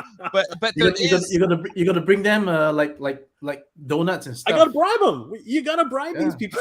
Yeah. Well, it's kind of, that's why, especially when like G.I. Joe the Classifieds first came out, and people were being real jerks to like Target employees and stuff like that, and that's where, on our show, it's like, they're just doing their job. Just don't have to be nice. Like kindness goes a long way. And yeah, people got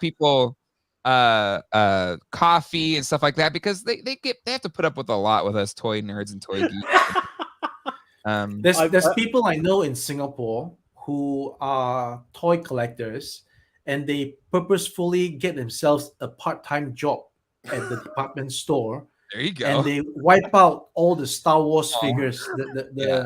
Back in the day when Star Wars was really up there, right? And then as we know, in one case there could just be one of the figure, right? Yeah, true. So the guy works there, and then he will open up, and then he will take those himself. And then whenever we go to the store, that's it. We don't have those figures. Okay, yeah. Microman. Maybe it was Microman. John did text me, by the way. He's watching right now. He's listening and driving. He says he's trying to think of the figures. He doesn't have an answer. Yeah. Okay, so there's been a suggestion that it might have been Microman. Microman, a good one. But Microman isn't the G.I. Joe size. Yeah, it has to be the G.I. Joe size. Micronauts. Yeah. Like, wasn't the Micronauts the U.S. imported version? That's right. That's right. Correct. Which is not G.I. Joe size. Yeah. Well, again, it's a mystery, and I think John, if anyone's going to solve this, it's going to be John. John's on the case. He's on the case. We're playing Stump John again. Like, because in my vague memory, I definitely recall having a figure like a G.I. Joe size, and he had transparent parts. But because I don't think Singapore had the Bionic 6 cartoon, so I could never make the connection. Gotcha. Yeah. Samurai Pizza Cats. Ooh, I think a line of Samurai Pizza Cats came out though. I think somebody picked up SWAT Cats, right? Yeah. No, not SWAT Cats. No, SWAT Cats is a different Samurai Pizza Cats. Yeah. Were they? John asked, were they die cast? Yeah, die cast. They were die cast. It sounds so much like Bionic 6, honestly. Diecast, yeah. It sounds so much like Bionic 6. Voltus V and Deimos, again, Japanese properties. It's very hard to lock those down. Starcom. Wow, Starcom. You see, Starcom, people want it to be like 4 inches. The figures. That's crazy. So imagine how big the thing is. That's crazy. Starcom, the vehicles were already pretty, like, they were big, but I mean, like, they were a good size when you think about it, right? If you were to scale that up to 6, oh my god, that's worse than G.I. Joe. That's crazy. That's absolutely insane. You wouldn't be able to do the Shadow Bat at that size, but the Parasite is okay. You can do the Parasite. You can do the Star Wolf at that 4-inch, but anything bigger is going to be quite difficult. So shout out to Tidarium Hanger. Mike is hoping for Bionic 6. Actually, no. Sorry, Mike. Sorry to mislead you. I'm just saying that I used to have something like that, but I have no idea what it is. I'm just trying to figure it out. That's all. I'm not. Noel's in the unenviable position as a toy collector fan, but also could just make the toys. So like anything he says, people are like. Oh. Actually, I'm not the only one, because all these other companies that you mentioned, they love toys as well. You're right. Yeah, the owners, absolutely. You're talking to us now, and we're watching you. Yeah. So, Dino Riders. Did you like Dino Riders, Jay? The problem with it, I've many times have made an attempt to get them back, right, or have them in my collection, but God, it is up there with some of the most brittle plastic toys, and I've gotten a collection a couple times, and it just was too broken to really display well. So a new pass at it would be awesome.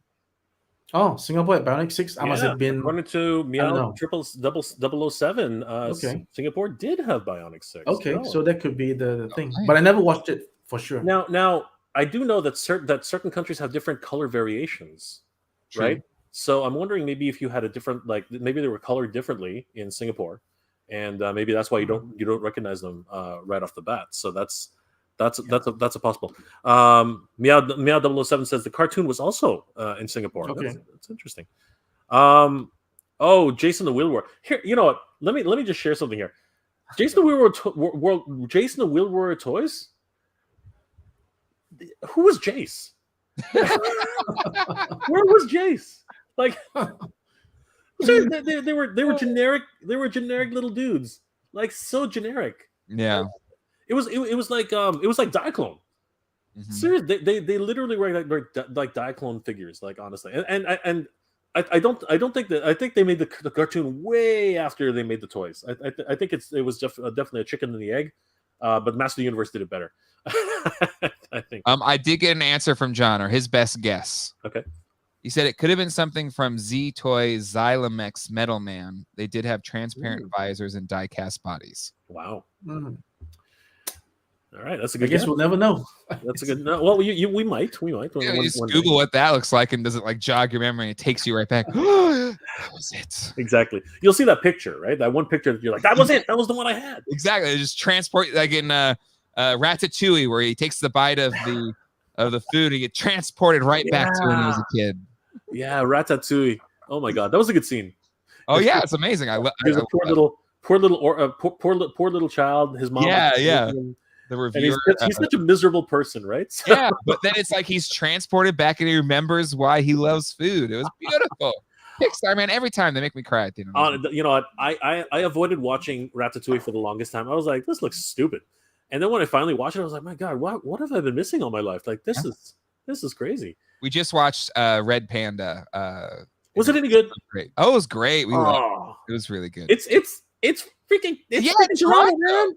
It's Toronto. And it reps like it is like Toronto through and through. Canada. A lot of call outs. A lot of love for like, Canada in that a lot of call outs, a lot of locations. Like 100%. I'm gonna have it is firmly in, and it is a character I feel like in the film. Yeah, as one of the things.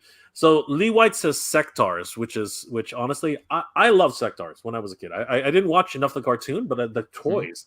The toys are just fascinating, right? The gimmicks, the biting picture, the wings, great stuff. Did you ever have Sectaurs in Noel? Did you ever? Oh no. In fact, my childhood is actually pretty bleak. Right? I'm sorry to hear that. the only, like I said, the only thing that was really so memorable is that every weekend my mom would bring me to the toy store to get me a He-Man figure every week. Aww. So the He-Man is the only one that I have. So great. And it was like 85, right? Is that right? 85? Yeah. Well, here it was 82. I think 82. I think He-Man was my very first toy figure that I got that was like so vivid in my mind. Yeah. Right. And we have not seen the cartoon in Singapore, not that I recall, but we definitely saw the toys. And we just bought. I just bought toys every week. Every weekend, I would get a figure. And now that you think about it, it's not every weekend that you get a new figure released. No, right? No. But back in the day, we had enough figures so that a kid can go every weekend to pick up another figure for his collection. Yeah. And the only sad thing for me is that when my birthday came, the parents finally said, "Okay, we'll get you Castle Grayskull." Right? But when I got to Toys R Us, Castle Grayskull was sold out. Wow. And I ended up that's so and I ended up getting Stridor instead. Oh no, that's not the same, but it's not so bad. But yeah, it's not the same. Fire Castle Grayskull. I know. At least you got something. Yeah. Right? At least you got something, right? But my God, yeah, I couldn't imagine. Yeah. Shout out to Snellworld for the $5 super chat. Thank you, Snellworld. Really appreciate it. Jay, which one? I also want the SWAT Cats jet, but more in scale and proportion to the set beside my HasLab Sky Striker. Wow, that's a tough call. Cool. The SWAT Cats jet is actually looking like an F-14, but it is shaped in a way that it does not mimic the actual proportions of the Skylab, the Sky Striker, which is the F-14. Right, so it's very different. In fact, yeah. Awesome stuff. Bacon McShig says, "I'd love to see some scaled up and articulated battle beasts." Well, it's kind of like didn't what company did that recently, but they weren't good. The Minimates ones was kind of like meh. Minimates is a long time. Did like the Minimates Battle Beasts, and I was like, no, that's not how I want to do that. Japan just released a set of they weren't obviously they're not Battle Beasts. They're whatever Taiko was calling them back in back in the day. They did a set and they're closer to 3 and 4 inches. Mm-hmm. And they look pretty good, but honestly they're expensive as hell. So Battle Beasts, one of the reasons Battle Beasts was so popular is because what were they, like $1, $2? Like they were cheap. Right, and you could, fire beats water beats earth. The commercials are rock paper scissors, right? Yeah, but it was like more fun. Exactly, right. And then and it's like Transformers. You had to rub the you have to rub the insignia to figure out who was who, right? So it was a game of chance, but it was also a double chance because you didn't know. Yeah, exactly. Who'd you be fighting? But it's like for me, growing up, similar to you, Noel, like the going to the toy shop. And there was no tablets or iPads or whatever. It was like it was getting that toy, and that was the thing that was going to shut me up for a week or whatever, And so that's why to me I have such a stronger connection to the toys because we didn't have instant any TV show we ever wanted to watch ready to go. It was like if it was on TV and you were around to watch it at that time, then you got to see it. And so, or maybe you got a tape of it, but tapes were really expensive back then, so we didn't have. I remember like I had the Turtles ones because Burger King did a special and you could buy, if you bought a burger, you get a tape for really cheap. But tapes were like compared to today, if you adjusted for inflation, like $700 or something like that. Yep. So to me, so much more of the story is ingrained in my head is just getting the toys yeah. Anyways, yeah. The best. Speaking of tapes, when I was like traveling abroad, like in Australia, I would go to the aisle and then buy the VHS of, let's say, Batman the movie and all these things. But guess what? I don't have a VHS player. Oh no! Are you serious? I would just buy it because I thought that there you go. See. Yeah, so what happens again is that in my childhood, I don't really go to the movies that often. In fact, the only time as a child I went to the movies was again to watch Masters of the Universe, right? So that was when, we actually had a chance to watch it then on the big screen. But things like Batman '89, I never had a chance to go watch in the big screen. For most of the part of my growing up, I was not a movie goer for various reasons, right? Yeah. So when we had a chance to go out on a vacation, and then I see these at cheap prices, I was like, oh, I'm gonna one day get myself a VCR. I'm gonna play these movies. I'm gonna watch it on my spare time, which I never did. Yeah. Do you still have the tapes? Are they like a story? No, it's back in Singapore. I'm not sure if it's still around. Okay. Yeah. Okay. All right. I have a question for both of you, but only because it serves me. Okay. now, I got you both, so I'm going to do it. Honestly, truthfully, all right? And I can't be the only one who thinks this way. I truly believe that Master of the Universe, the movie, was one of the best movies I watched as a kid. Like, seriously. That's just, like, that was probably just me, all right? Maybe it is. But out of the whole movie, the one, and you know what? It's not the best movie ever. I know that the plot was kind of contrived. Like if they had kept it on Eternia, I think the whole movie would have been 200% better. But they did what they could. It was a cheaply made movie. You know, Jeffrey Goddard did what he could. You know, freaking power. You know, Captain Power, man, come on. But truthfully, what he did was pretty amazing, honestly. And I got to tell you, Frank Langella, I think, is the best Skeletor I've ever seen. Same. Okay. Ever, honestly, like in terms of his overall, he's freaking frightening, man, and his performance is just deliciously evil. Like that, I've stated that like time and time again. I love what Mark Hamill's done with the character. I've loved what Alan Oppenheimer did with the character, obviously. But truthfully, in terms of like just a one-off performance, something that you really that just continues to be with you, like if the only thing that anyone really remembers probably out of that movie is going to be Skeletor, truthfully. But what do you guys think? The only thing I remember is Courtney Cox. That's all. But I think even I'm still a pretty easy reviewer, right? Like I to make a movie is really difficult. Good, bad, it's really hard to do. So I will always extend grace to a film on that level. And especially as a kid, like I was like, it's He-Man on screen, it's awesome. But I think even as a kid, I was like, I want to be in Castle Grayskull. No, I don't. You're at a KFC. I like, come on.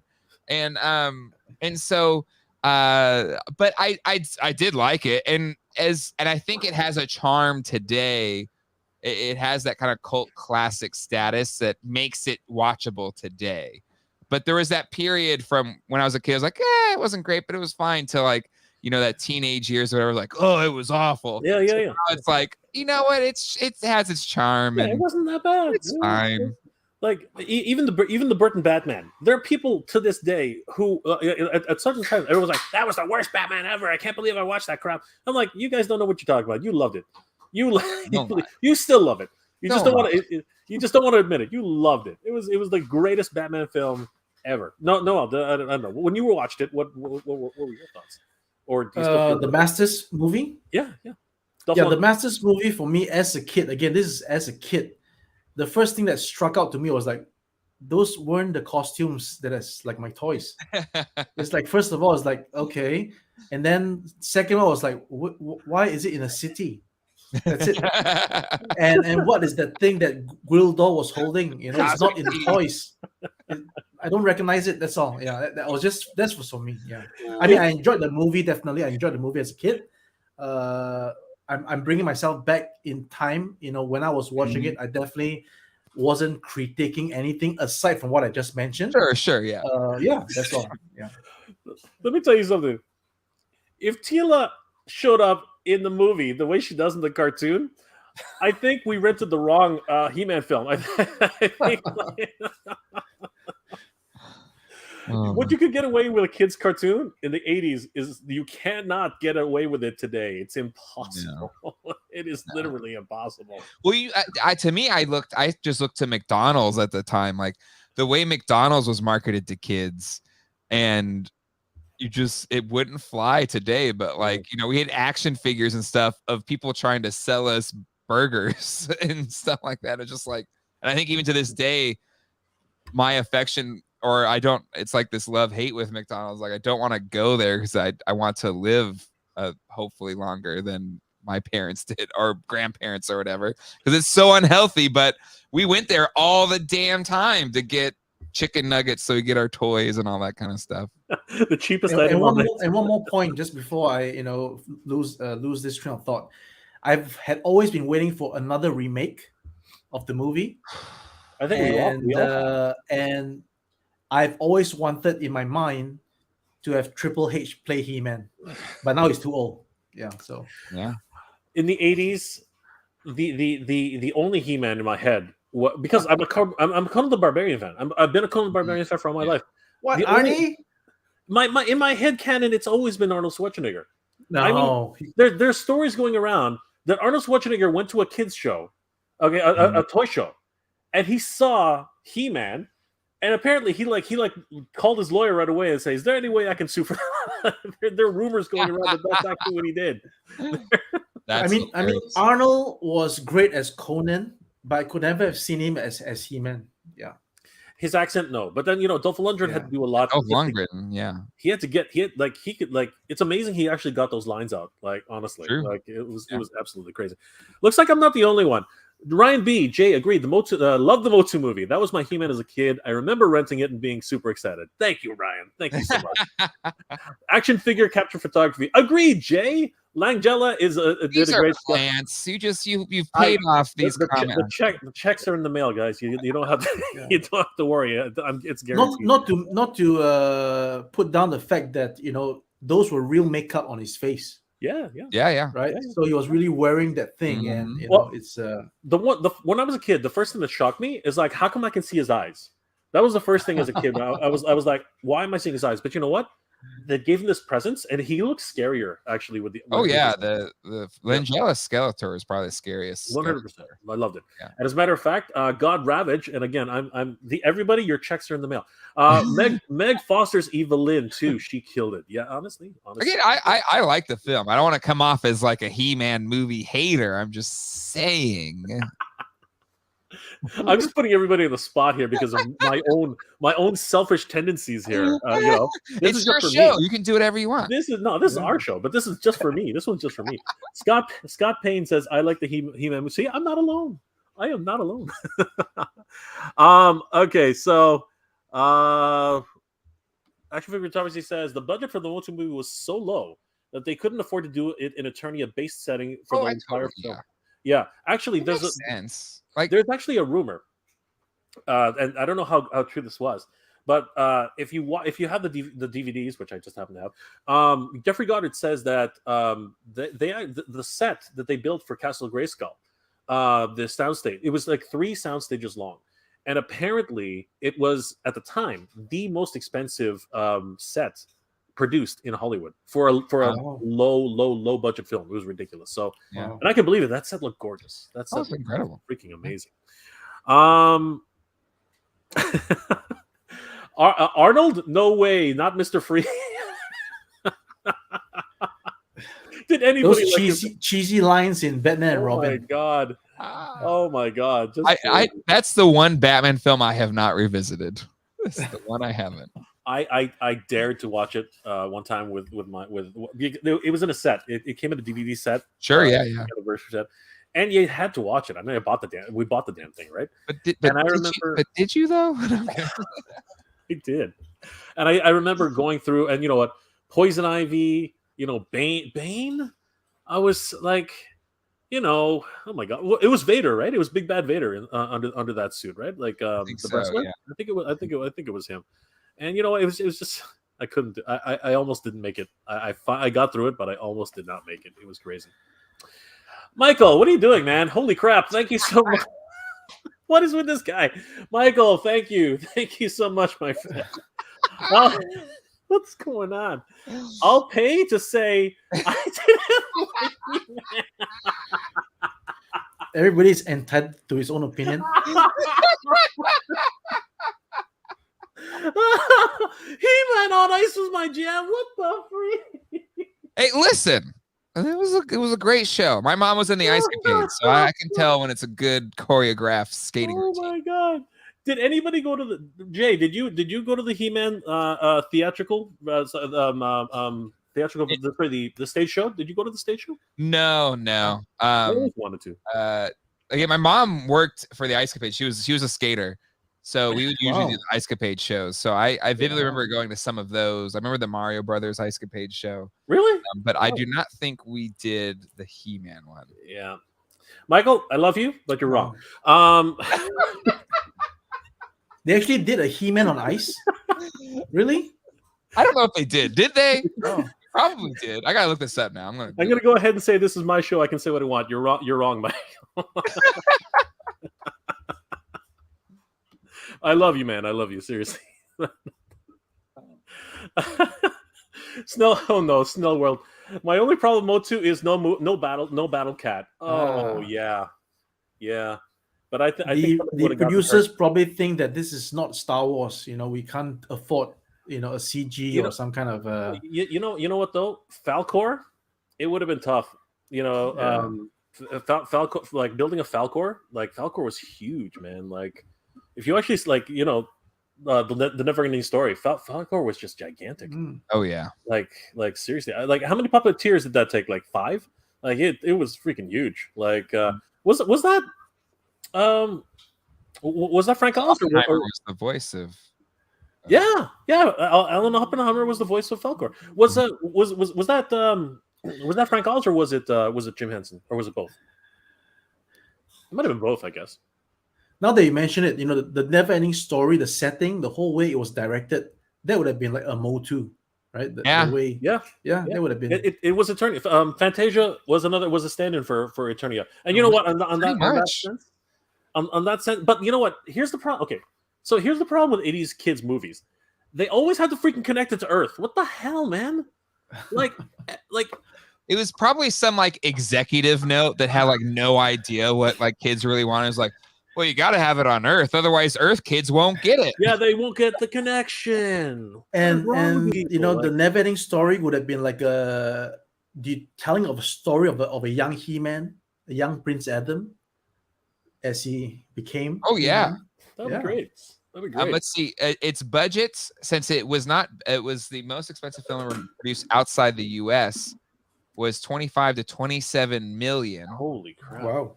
So let's look at old Masters of the Universe. That's crazy. His favorite film. He likes it even more than Citizen Kane. Citizen Kane, classic. See, I started something here. I'm gonna do a watch party. Okay, budget for a He-Man or Masters of the Universe, 22 million. So for like a cool 5 extra million. Yeah. Well, your. You know why though? Jeffrey Gardner had to literally go back to Golden Globus, and basically beg for another $10 million. Right? That was the problem. They wouldn't give them any money, right? All that Bloodsport money only happened like 2 years, like a year later. It's like oh my gosh. Chi-Town Sideline says, which Silverhawk is going to be next after Monstar? I think we already talked about that. Okay. That everyone wants to know. Everyone, I know, wink. Everyone wants to know. The way you should do it next time, Noel, is just like have a picture like on your wall in the background. Ooh. Oh, that's the blast effect. That is so good. That is so great. That is so great. All right, Michael's gonna kill me now. Michael, no, I don't think there was no, I don't think there was an on ice show. There was a Thundercats one though. It was just a joke of bad things better than the. Got him. Michael and I are gonna fight from that one. I googled. I couldn't find anything of a He-Man on ice. Surprised. Okay. They did on ice for everything. I'm surprised they did. Yeah, Disney on Ice. They had pretty much everything. You know what was incredible? Like in live action, He-Man. I think it was the '87 Macy's Thanksgiving Day Parade. That float was incredible. It's on video. You can see it on YouTube. I'm gonna have to look it up. Float, and it had Castle Grayskull in the front and like this dragon, and then it had like the Crystal Palace. Like it was this whole thing. She-Ra, He-Man, Skeletor. It was insane. Oh, I gotta see it. Was it Granomir or was it just one of the random dragons? I think it's a random dragon. Probably Kit Bash a float from Kit Bash or something. I don't know, but it's insane. Like it's so insane. I think it was the 80s, or just Google, or maybe it was 85. I don't know, but Google Masters of the Universe Thanksgiving Parade. I'm definitely going to do that. Lee White says, was Master of the Universe the movie with the red-headed dwarf or with the cosmic vibrator and soft Jesus?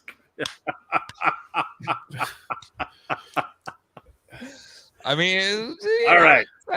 I'm going to go on a limb here and say Billy Bartley's performance was awesome. You guys are all wrong. Okay, so there. All right. He was in freaking Willow, man. He was in Willow. Okay, so Billy Bartley is awesome. Okay, seriously, I believed in Billy Bartley. I thought Wilder was real. Seriously, it was the Cosmic Key, by the way. Just so that you guys know. so that everybody knows, it was the Cosmic Key. All right. You're still wrong. Michael says, all love, brother. All love. All right. Well, bury the hatchet there, Michael. I love you, man. We're starting like a rap feud live on Mega J Retro. I can't wait until I do my watch party with this. I'm just going to get a whole bunch of trolls, and Michael's going to be like there with a pitchfork, and it's going to be It's gonna be awesome. I want to hear Mega J Retro's diss track. I just want to like how it goes. God Ravage, the most remembered Macy's parade ever. Definitely gonna have to it's incredible. It's so cheesy. It's so bad. Highly recommend YouTubing it if you haven't done that yet. I'm gonna skip those two, Thomas. That doesn't make sense. What's it called? At least it's not Sonic, deflating and ending up in the middle of Times Square. I mean, like, well, that's why you watch, right? You want to see one of those balloons to go wild. You want to crash into buildings and Yeah, exactly. What? What? For crying out loud. Tom. You know what? Shut up. Action Figure was with you at first in his turn. Tom, shut up. Okay, Tom, shut up. Wildor was not the main problem. Okay, I'll give you this. He caused the problem. Okay, Wildor caused the problem.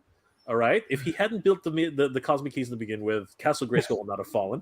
Okay, but he is one of the greatest inventors of all time. Okay, like even Duncan couldn't figure out what the heck he was doing. Okay, like seriously, like. I'm gonna put my soapbox is right here. I'm gonna stand on it.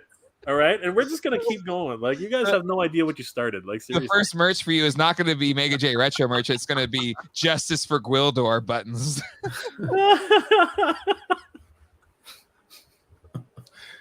It's called the Cosmic Key, you bastard. Oh my god. We've degraded into this is what we do. See, we're back. We're all just big kids. We're all back in the stupid schoolyard. No, so He-Man is better than G.I. Joe. Yeah. That's true. So no greater. Talk about you mentioned debates. There was no greater debates than you had on the schoolyard with your friends growing up. Oh my god. Those got intense. Oh, they could absolutely Those got intense. And you're like, nah, my dad says this. Blah, blah. my dad said no. Santa Claus isn't real. And I love my parents so much because they would my dad would dress up and then set up a camera, like we'd hide like our big, remember the big cameras, the camcorders. And we would pretend to, like, I thought it was being hid. It's like, we're hiding it behind this tree. And then he would pretend to be like Santa coming in and bringing the presents into the house and then leaving. So as a kid, I believe for so long, I was like, I got it on tape. He's here. I got it. I have video proof. So I believe for a long time. It's my show. You're wrong. That's what you get to tell everybody. You were wrong. I got it on tape. Shut up. We're gonna sneak into the cafeteria. We're gonna sneak into the cafeteria and watch it on the TV. Yeah, exactly. Justin Mohan says, "What does Ramen's T-shirt say?" Oh, so stand up. There we go. What do we got here? Hold on. We're gonna have to do it this way. All right, what do we got? So, okay, I'm gonna do the thing. Do. Yeah, I'll read it. All right, go for it. Everything I need to know, I learned by watching 80s movies. All right, there we go. Sorry, no. Ace, stand up one time. Okay. One time?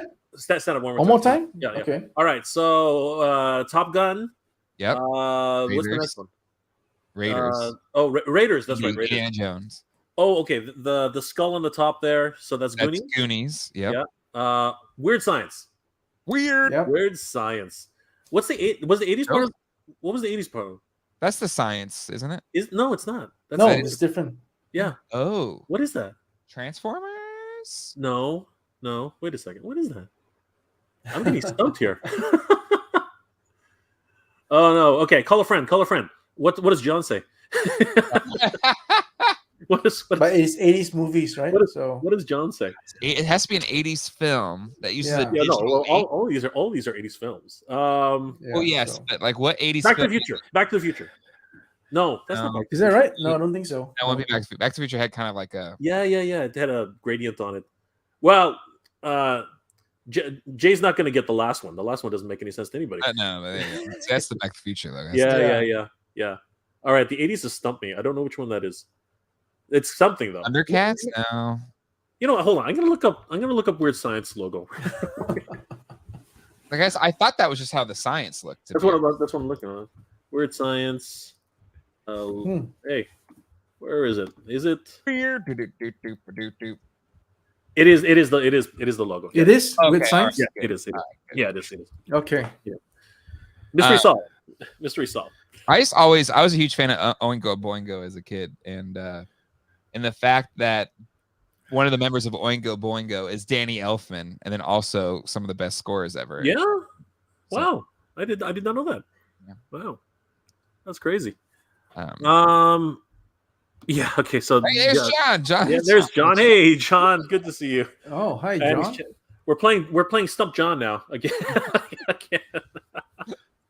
You know what amazes me about John? John, just how the hell can you figure out from that tiny little piece what the heck that's supposed to be? Like, that's why he's the guru. It's just that's why he's the guru. Yeah, like, he is. And that's what's amazing about just like he knows he's been dealing, selling toys for so long, like since he was a kid, essentially. Yeah. So he's come across so much over the years, but then just being able to like have it locked in his head, is incredible. And so I just love that doing that segment on the show shows what we all just have done for years at toy shows, which was always like, what is this? Like, oh yeah, that's speaking of the toys and knowledge of toys, those people at at least from what I saw in Japan, there's this chain of stores called Mandarake. You guys know that? You guys may call it as Mandrake, but it's Mandarake. Mandarake, right? So yeah. The screaming roots, right? The Mandrake. The logo is like a circle with like a, I don't know. Well, anyway, you go Google it. Mandarake. So what happens is that these stores would get their inventory from people who would sell off their stuff to Mandarake. So there's this guy over there that will look. He will appraise your thing, and he'll just give you like a dime for $1. Because back in the day, I brought all these Hobby Japan magazines. They were heavy. They were so, because they were actually reselling Hobby Japan magazines, right? For example, so for like a whole stack of magazines, he gave me like 100 yen. 100 yen. And so. Reference those of us who, how much is 100 yen? You would say compared to US or okay. Let me put it this way, right? A Hobby Japan magazine would be like a 600 to 800 yen price. Okay. And then when you buy it from Mandarake, you can actually buy it for like 200 yen, right? So, but when they buy it from you, they will probably give you like a whole stack for like 100 yen. Okay. So that's how they would make the profits. So for example, you have all these vintage Transformers, vintage toys, and for some reason obviously the import toys would sell more than the locally like Japanese brand toys. So again, the guy would have to have a knowledge on what these things are in order for him to buy it over from the collector. So for example, if you see a vintage toy for like 20,000 yen, which is about $200 US back in the day, probably the person was getting half of that price. And but of course, ever since Mandarake took their business online in the I guess the middle 2000s, then obviously it was no longer quite feasible for hunters like myself to go to Japan to buy the stuff, because now it's available online. So that's the story. But back in the day, in the early the 2000s, right? 2001 to 5, it was very lucrative for someone to just go to Japan, buy it off Mandarake, and then sell on eBay. So that was gotcha. Okay, and now it's direct. So now it's available online, so you can just go buy it. Cobweb is asking if we can get a John cameo. Yeah, the screen looks better before, right? So, if you want to send the link to John, that's fine too. Yeah. Actually, I probably have to leave soon though. I have to start getting things ready for dinner. No, you know what? It's been a pleasure, guys. Seriously, this has been an absolute blast. I think we'll start to wrap it up a little bit. We'll take a few more questions, and then you know what? Let's. It's been honestly, guys. Thank you so much for being here tonight. This has been an absolute blast. We have to do this again. So we gotta get you guys on our show. We'll just keep. Sure, that would be so awesome. That would be great. And then we can. I would love to pick John's brain just to see what would come out. Like that would be so much fun. And I can tell each and every one of you how wrong you are about Master of the Universe movie. I like the movie, Jay. Jeez. I'm gonna bring my freaking, I'm looking for. This is John's just an amazing human that I adore. Look at this. He's scratch making pizza right now. Look at that. Are you serious? His wife's a lovely, lovely individual, but she is so lucky to have him. John, do you scratch? So you're making the dough too? Come on, that's crazy. I think he makes dinners like almost every day. Are you serious? Yeah. Mm-hmm. Cobb says Geek Dad's Life 100th episode is tomorrow. Everybody. Congratulations, Jay, on that achievement, that milestone. 100 episodes. Yeah, I think there's definitely been more than just that on Geek Dad Life in total, but Toy Geeks, our 100th Toy Geeks, the live stream Toy Geeks with John. We're having our 100th I'd be amiss if I didn't say this, guys. Please head over to both Ramen Toys channel and, of course, Geek Dad Life's channel. Definitely give them a like and follow, guys. You will not be disappointed. All the great toy news that you can get, even though they're wrong about Master Universe, that's fine. It's okay. They're great guys, all the same. But seriously, guys, head over there. Definitely give them a like and a follow. Geek Dad Life's Toy Geeks 100th episode tomorrow. It's do not miss it. It's a toy debates, a toy showdown. What is the best toy company of the night? My vote is Kenner. Well, people can vote live in the chat tomorrow.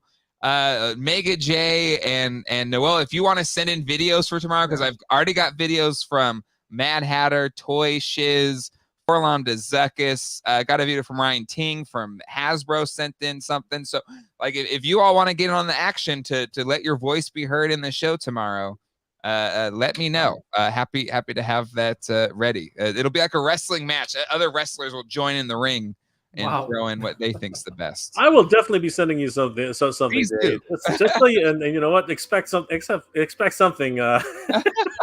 I'll say something very, very classy. Absolutely, 100%. But I'll be packing Playmates tomorrow. That's the one I'm packing. Even though I love dinner and I love them all, but I'm packing Playmates tomorrow. Oh, you're muted again. Mute. He's muted. Pizza, pizza, and getting stuff with my jam. Beautiful, awesome. Nick Brandal says, "Will the cartoon Centurion's heads and helmets be available soon?" Yeah, end of April. And is there an extra? Just out of curiosity, is there an extra charge to that, Noel? Like a little? We're having a charge on that because we're doing it cost to cost. Yep, of course. Just wanted to put it out there so everybody knows. Yeah. But everybody, thank you so much. It muted again. What is I don't What's know going on. Is Gwildor running your mute button over there? Oh no. Okay. No. Kevin is running it. All right. He didn't bring the keyboard. All right. It's the wrong freaking size. Oh. All right. How the hell do you seriously, when that keyboard came out, how the hell did it get all those notes? Like, it was just the tiniest keyboard ever. It was just ridiculous. Anyway. All right. Thank you, guys. Silent J. Cobweb. Silent J. Where's that one? It starts the bottom. Silent J. Yeah, exactly. I only speak when I want to. Jake Cameroy says, "I can't wait for the new 40th He-Man getting 2 when it pops up. 3. You get 3. Yeah. Guys, you know what? Honestly, it's been an absolute pleasure. Thank you so much, guys, for being here tonight. I cannot say that this was so much fun. But guys, please definitely check out Geek Dad Life and, of course, Ramen Toy, both on Facebook and on YouTube. guys, once again, thank you so much. Is there anything you want to say, guys, before you any shout outs, any causes that you want to talk about? Geek Dad Life's 100th episode for the for Toy Geeks. Guys, let's start with Jay. What do you anything you want to say? Thank you for having me on. This was a blast. Had a great time. Again, I know we've been like wanting to do this for a while, so honored to have been invited to be a part of this. It was a lot of fun. And yeah, tomorrow on Geek Dad Life, 9 p.m. Eastern Standard Time, it's happening live. Best toy company of the 90s. It'll be between Playmates, Toy Biz, Kenner Hasbro, and McFarlane. Those will be the 4 categories that anybody watching it can vote on. And Ryan and I will be debating live who we think, and then we'll have other toy tubers and toy people throwing in their opinions as well. It should be a ton of fun, just having a lot of fun with it, and it should be good. Excellent. And Ace, how about yourself? Well, I will be tuning into your own Wheel of Death, lucky draw in a bit, and then of course 9 a.m. for me on your 9 p.m. Eastern, and I'll be tuning into Toy Geeks for that 100th episode for sure. Yeah. Are you going to be awake? Like honestly, it's like what is it? 4? Yeah, it's like 4 a.m. It's fine. I had a nap just earlier. Well, you know what? Your name is in the hat to win something, so don't be worried about that. And Jay, you of course are welcome to join tonight. If you're up and the kids aren't. I think what time is it? I'm taking my friend to see. I took John to see the Batman. I have another friend that still hasn't seen the Batman. I'm like, we're going. Let's go. No spoilers. Well, if you I won't say anything. If you win, you will know by the end of the night. So the wheel of elimination takes forever, but it's so much fun, and we just have a blast. Speaking of the Batman, I was scheduled to watch the Batman on the 18th of March because in China here we get it later. But because there's actually a lockdown going on, that's right. All these cinemas are actually closed. So I gotta wait. I gotta wait a little bit more. So yeah. Hopefully it's not too long.